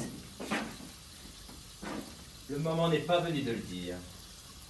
Dans l'intérêt du criminel, dans celui des victimes. Dans notre intérêt à tous. Bon, si nous allions ensemble manger un morceau à l'office. Non, non, non! Restons ici! Rien ne peut nous arriver si nous restons ensemble dans cette pièce! Et puis je n'ai pas faim. Moi non plus, allez vous empiffrer tout seul, Blore.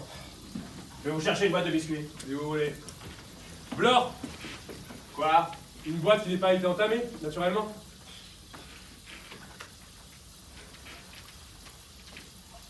C'est rien, c'est un coup de vent, on verra.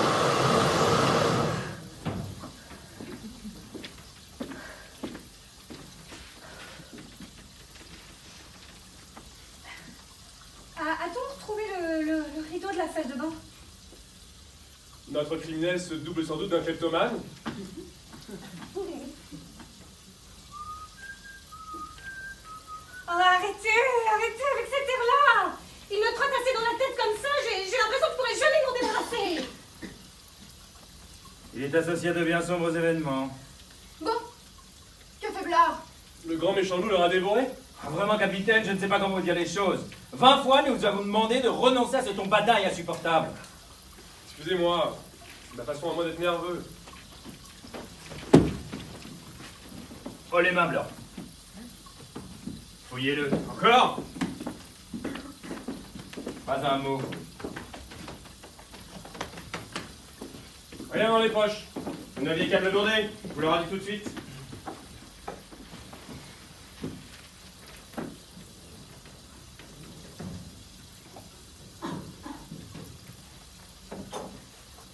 Servez-vous. Je n'ai pas faim. Vous n'avez rien mangé depuis hier, Vera. Je ne pourrais rien avaler. Et vous? Certainement pas. Bon, capitaine! Non, merci. Moi non plus. Goûtez-les d'abord. Qu'est-ce que vous avez à masticoter? Je ne les ai pas empoisonnés, vos biscuits. Il n'en restera plus un. Prenez-en, faites pas l'imbécile. Non. C'est trop bête. Vous allez devenir enragés tous si vous restez devant votre creux.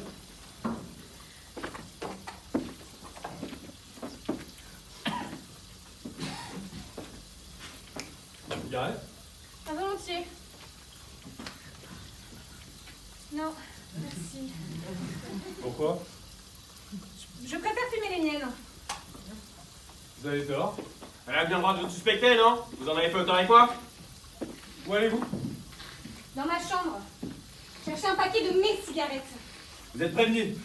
Quand vous reviendrez, vous serez fouillés. Entendu. Mais vous? Vous ne bougerez pas, hein? Ni les uns ni les autres. Promis. Mais revenez vite. Vous voyez? Elle est aussi affolée que moi. Je ne trouve pas. Un calme étonnant pour une femme. Et des qualités d'intelligence et de finesse. Tout va bien, mais c'est impossible. Qu'en savez-vous? Vera n'a pas tué, c'est tout. Parce que c'était vous, hein? Ah, cette fois, je vous tiens! Vous voyez où nous en sommes? À nous haïr. Écoutez, Quoi? on marche! C'est Vera qui rentre dans sa chambre. Bon, si on buvait un coup de whisky. Bouteille qui n'a pas été ouverte, naturellement. Vera!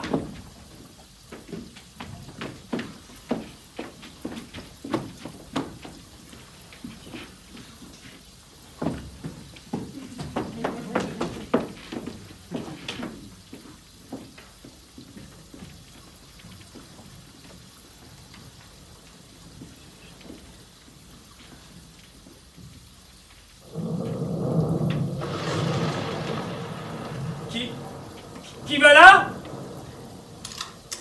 Non! Mon Dieu, quel courant d'air! Les bougies sont éteintes!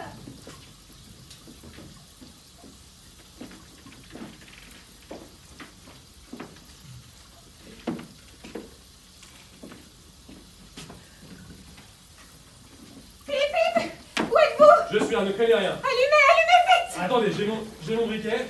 Où est Dr Lewis? Je cherche des allumettes! Prenez plutôt des bougies. Ça s'est enroulé autour de mon cou! Qu'est-ce que vous dites? Oui! Dans ma chambre! J'avais laissé la fenêtre ouverte. Le vent a éteint ma bougie. Soudain, une grande liane de goémon m'a frappé en plein visage. C'était comme s'il m'avait essayé de m'étrangler. Je comprends que vous ayez hurlé. Mais qui a pu pendre ce goémon dans ma chambre? Quelqu'un! Ah, mais c'est moi, n'ayez pas peur! Blore, où est Blore? Blore! Voilà. Qui a tiré? Ah ça? Une balle dans la tête! C'est vous! C'est vous trois! Vous m'avez laissé aller chercher des cigarettes pour rester seule! Assassin! Vera! Assassin! Vera!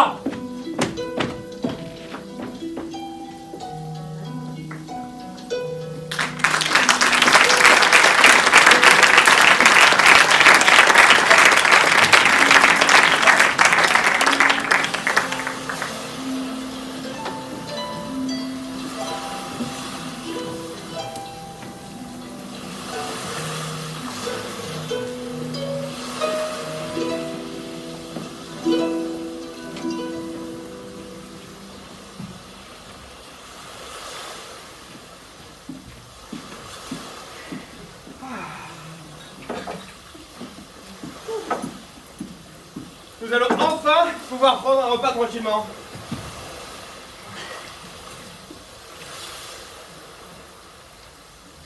Trois petits nègres déjeunent au point du jour. Ils ne se demandent plus lequel va disparaître. Félicitations, mademoiselle Clayton. C'est vous qui aviez raison. C'était bien le docteur Lewis, l'assassin. Ah, je ne l'aurais jamais cru. Quelle belle ordure. Et à son âme, monsieur Blore. Ce serait trop commode. Parce qu'à s'est jetée au haut de la falaise, nous irions maintenant la couvrir de fleurs. Elle est bien morte au moins. Vous l'avez constaté par vous-même. Avec une personne pareille, on ne fera jamais assez attention. Son corps est resté au moins 2 heures dans la mer avant d'être jeté sur la plage. Aucun doute n'est possible. En tout cas, bravo. Vous feriez un détective de premier ordre. Mais à quoi avez-vous remarqué que c'était elle le bourreau? À ses connaissances en produits toxiques. Et à l'habileté avec laquelle elle avait poignardé le général Mackenzie. Jamais une faute de détail. Seule une femme de science pouvait réussir tout cela. Et puis je trouvais sa nervosité exagérée, suspecte. Vous parlez d'une folle. Et cette idée de nous faire tous mourir à la cadence d'une chanson d'enfant.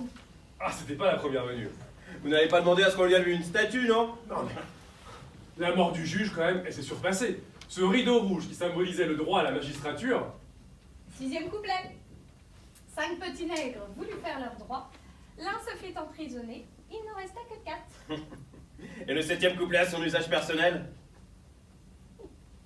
4 petits nègres alerte en bateau. Un hareng avala le docteur Lewis. Il n'en resta que 3. Dommage que ce ne soit pas une baleine qui l'ait bouffé. Nous n'aurions même pas eu la peine de la monter au premier étage, à la morgue. Vous oubliez les savants, monsieur Blore. Le crâne de Lewis permettra une autopsie passionnante. Allez, déjeunons mes amis. On parlera d'autopsie plus tard. Ça me couperait l'appétit. Nous allons enfin prendre un repas tranquillement. Et le premier depuis qu'on est arrivé. Une de ses fins. Rien de tel que les émotions pour vous donner l'appétit et vous creuser l'estomac. Et le beau temps est revenu. Et avec lui, le soleil et la lumière. Ce cauchemar s'estompe peu à peu. Ah, puis il faut bien vivre, pas vrai? Ce n'est pas parce qu'il y en a 7 qui dorment pour toujours au-dessus de nous que nous devrions nous laisser mourir d'inanition. On a de la chance tous les 3. Ça s'arrose.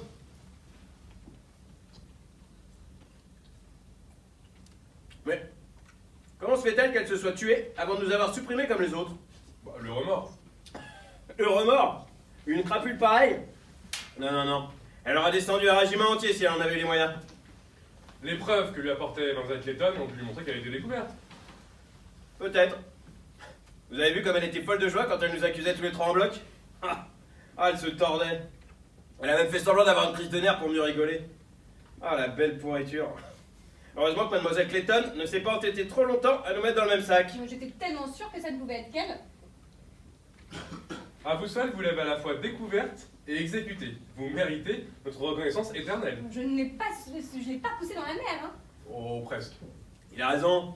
Quand vous lui avez répété ce que vous lui reprochiez, elle a changé de couleur. Je connais ça. Les pires criminels ont une autre tête quand ils passent aux aveux.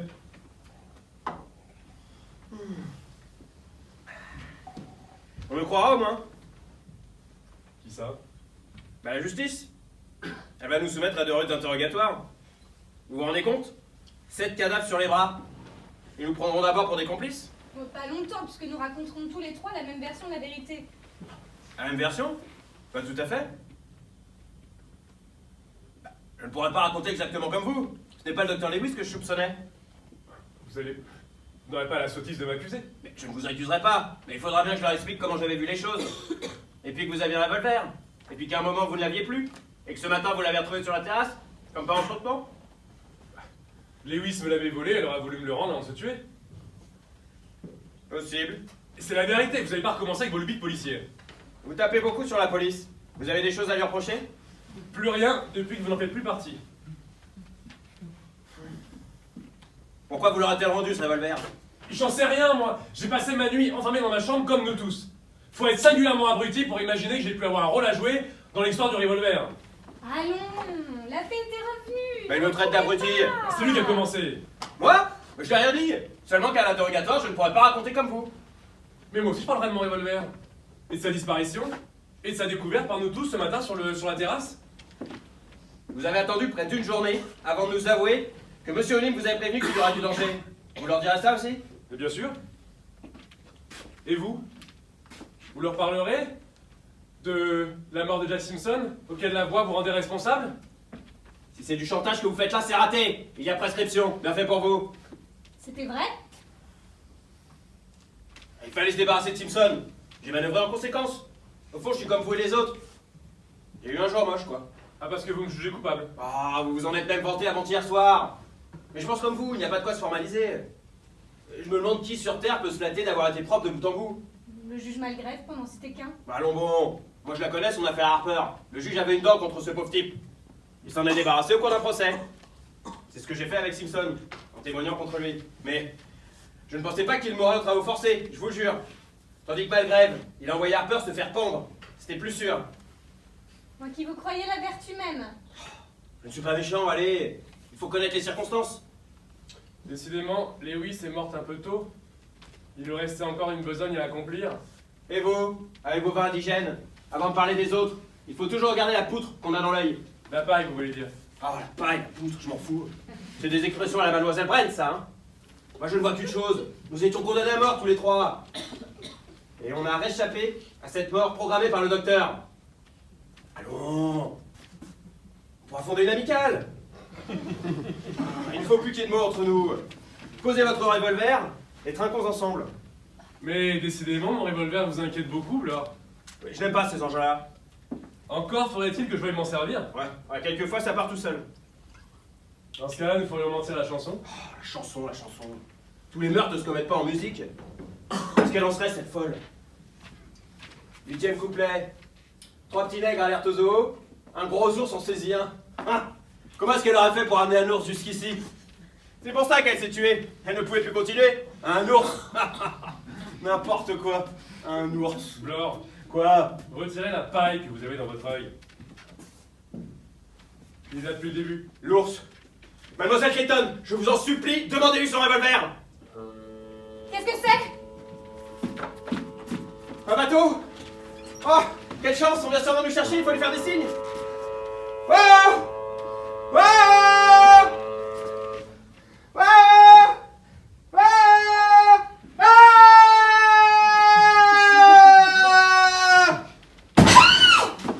Blore! Comment? Que lui est-il arrivé? Un vulgaire piège!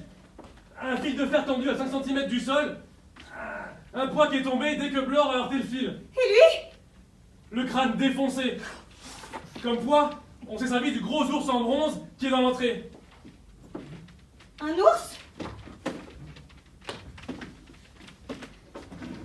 Alors?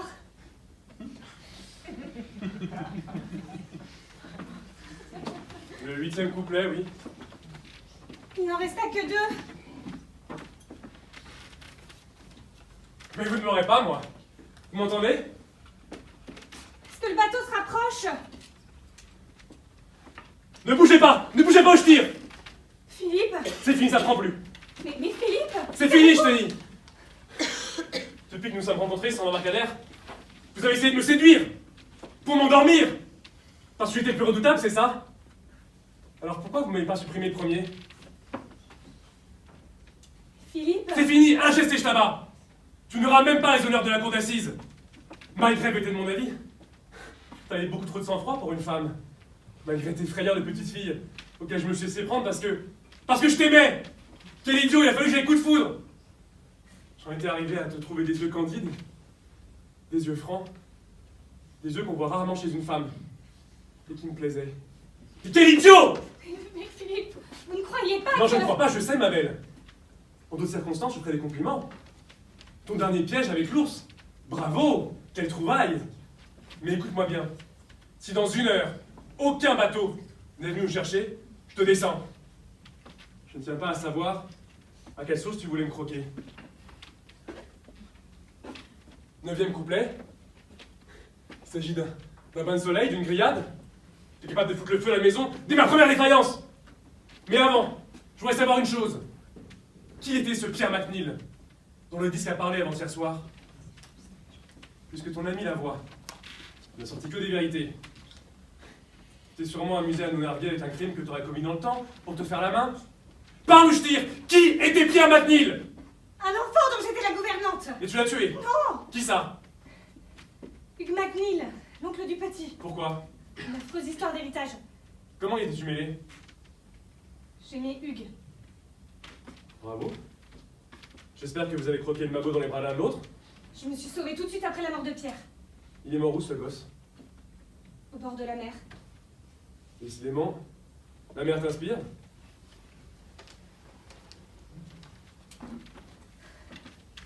J'étais partie faire une course en ville.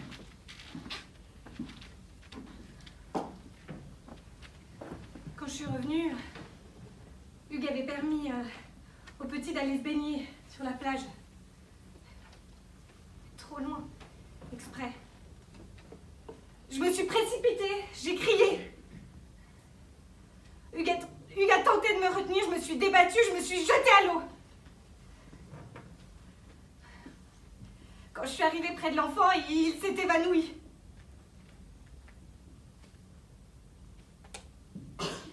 J'ai tout fait. J'ai tout fait pour le ramener vivant. C'était Pas trop mal joué dur. la scène d'émotion. Mais puisque c'est la vérité. Admettons. Êtes-vous calmé au moins? Calmez. Mais enfin, Philippe, vous ne pouvez pas penser que j'ai pu commettre tous ces crimes. J'étais le plus acharné à vous défendre. Seulement ce matin, quand j'ai ramassé mon revolver sur la terrasse, il n'y avait pas de fil de fer. Malgré les morts, Lewis est morte, et Blore ne s'est pas suicidé. Il ne reste donc que vous. Et vous? Je ne suis pas un saint, mais c'est bien une chose dont je suis incapable, c'est de tuer pour le plaisir de tuer. Vous avez pourtant pas indigène sur la conscience? Non. Ce n'est pas tout à fait vrai. Oui, je me suis retrouvé dans le désert avec 20 indigènes, perdus sans eau. Il fallait que quelqu'un se dévoue pour aller trouver des secours, au risque de crever seul. J'y suis allé. Et par miracle, j'ai réussi. Seulement, quand les secours sont arrivés, c'était trop tard. Comme vous, avec le petit McNeil. Pourquoi vous êtes-vous accusé devant tout le monde? Pour voir vos têtes, vous aviez tous tellement peur de ce que la voix vous racontait. Non, non, c'est parce que vous étiez cet anonyme qui nous condamnait à mort. Vous vouliez nous duper jusqu'au bout. Mais tuez-moi! Tuez-moi, détendez-vous! Qu'on me délivre de vous! La justice vous supprimera dans les règles! Vera! On est marre! Garce! Je l'ai échappé belle! Vera, vous savez que je n'ai pas tué. Ne faites pas l'innocent! Il y a un instant, vous vouliez me tuer! Comme les autres! Je devais être la 9e victime! La plus crédule! Oh, je m'étais laissé faire la cour comme une fillette! Tout ce que vous m'avez dit sur votre prétendu amour, je le prends à mon compte. Mais moi c'était vrai.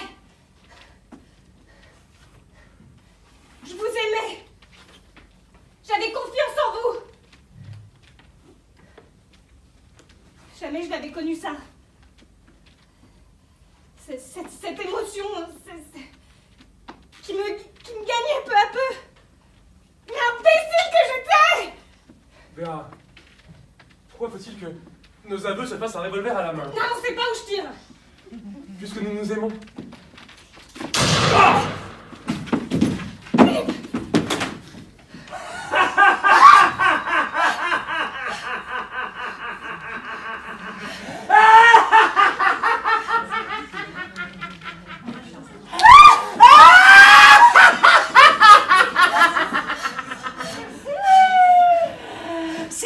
Silence, je vais évacuer la salle. Ça va être fini. Mes petites nègres ont parfaitement joué leur rôle. Merci, mes petits nègres. Ne craignez rien, mademoiselle Clayton. Votre affaire sera réglée ici. Vous aviez cru que j'étais mort? J'avais en effet persuadé le docteur DeLewis de vous en convaincre. Je lui avais raconté qu'ainsi je serais plus libre pour vous suivre et pour trouver l'assassin. Elle a accepté. Elle avait tellement peur. Et quand elle est venue à notre rendez-vous sur la falaise ce matin, plus qu'elle a poussé. Adieu, docteur Lewis. Voyez-vous, mademoiselle Clayton, à force de juger les assassins, le désir de tuer est monté en moi.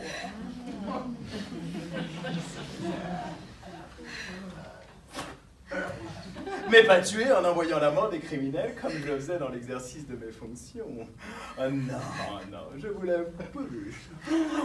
Beaucoup plus. Mais je suis un magistrat honorable. Respecté de tous et j'ai avant tout le souci de la justice. Messieurs les jurés, vous déciderez en votre âme et conscience. Il me fallait des coupables. Vous l'étiez tous. Tous les 9. Quoique, Lombard et vous méritiez sans doute l'acquittement. Aucun d'entre vous n'avait été jugé. Vous étiez tous passés entre les mailles de la justice. Je tenais là un beau gibier de potence. Tuer, oui, par plaisir, par devoir même, en frappant des criminels. Silence, silence! Huissier, faites évacuer la salle. Je ne connaissais que trop les moyens de m'y prendre. Acide prussique, cyanure, poignard. Mon chef-d'œuvre a été le revolver. En le rendant à Lombard, je savais que cela ferait naître des soupçons entre vous. Oh, mais vous, mademoiselle Clayton, j'avais confiance en vous. Je voulais que vous restiez l'unique survivante. Tuer une femme jeune et jolie. Mais quel régal!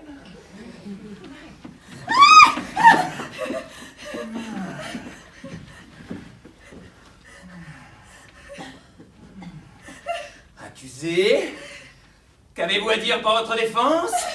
C'est pourtant que je suis une femme.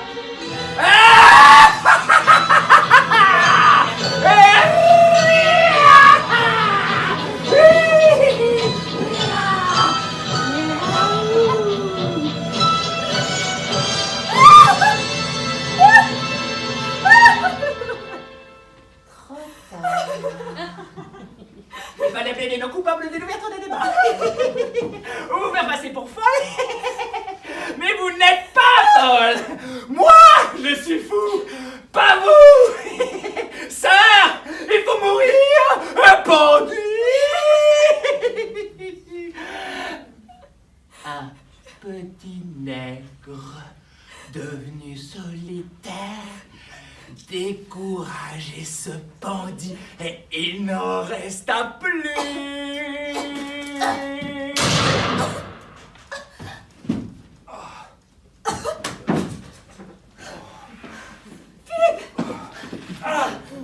Votre blessure. Ah, c'est plutôt la vôtre. Ah oui, vous avez voulu vous séparer de moi. Je suis désolée. La prochaine fois que vous voudrez me tuer, Vera, ne fermez pas les yeux. C'est une égratignure, mais j'ai été assommé. Je vais te soigner. N'avons-nous pas tout le temps pour ça? Oui, tout le temps. Et on rajoutera un dernier couplet. 2 petits nègres triomphèrent et vécurent heureux.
quasiment à guichet fermé, c'est la classe. On joue à guichet fermé ce soir. Donc merci beaucoup. Sur Booking. Alors quelques petits remerciements. D'abord Margot en régie qui a été encore parfaite.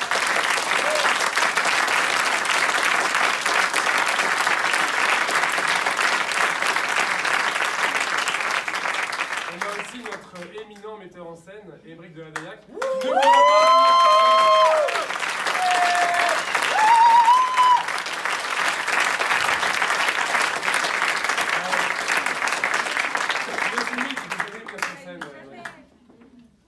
C'est peut-être une DDR de maths. Hein. Ouais, c'est ma DER. Hein.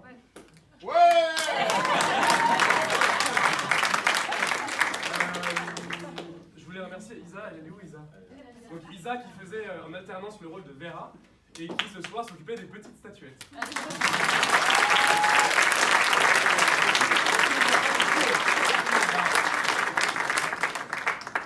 On parle des pitchs ou pas, Laure? Oui, on parle des pitchs. Parce que ça c'était nous, bouffer des pitchs. Bon. En plus, on va faire un peu de pub pour Charlie. Oui, bonsoir. La première, si vous avez aimé Disney, c'est Roger, les origines. Où a-t-il rencontré Marie? Sont des vrais flaquettes, tout ça.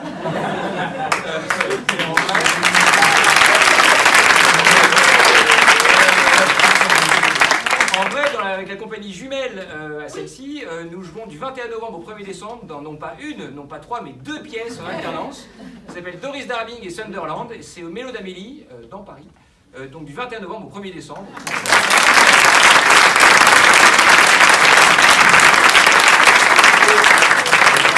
Pour finir, nous on vous remercie parce que non seulement vous nous avez fait vraiment très plaisir d'être là ce soir, je ne connais pas bien mon accent, mais en plus vous avez fait ouais, c'est l'émotion, vous avez fait une bonne action puisque tous les bénéfices seront reversés à une association qui s'appelle les Fées de l'Espoir et qui soutient la lutte contre le cancer du sein. Donc merci beaucoup. Voilà.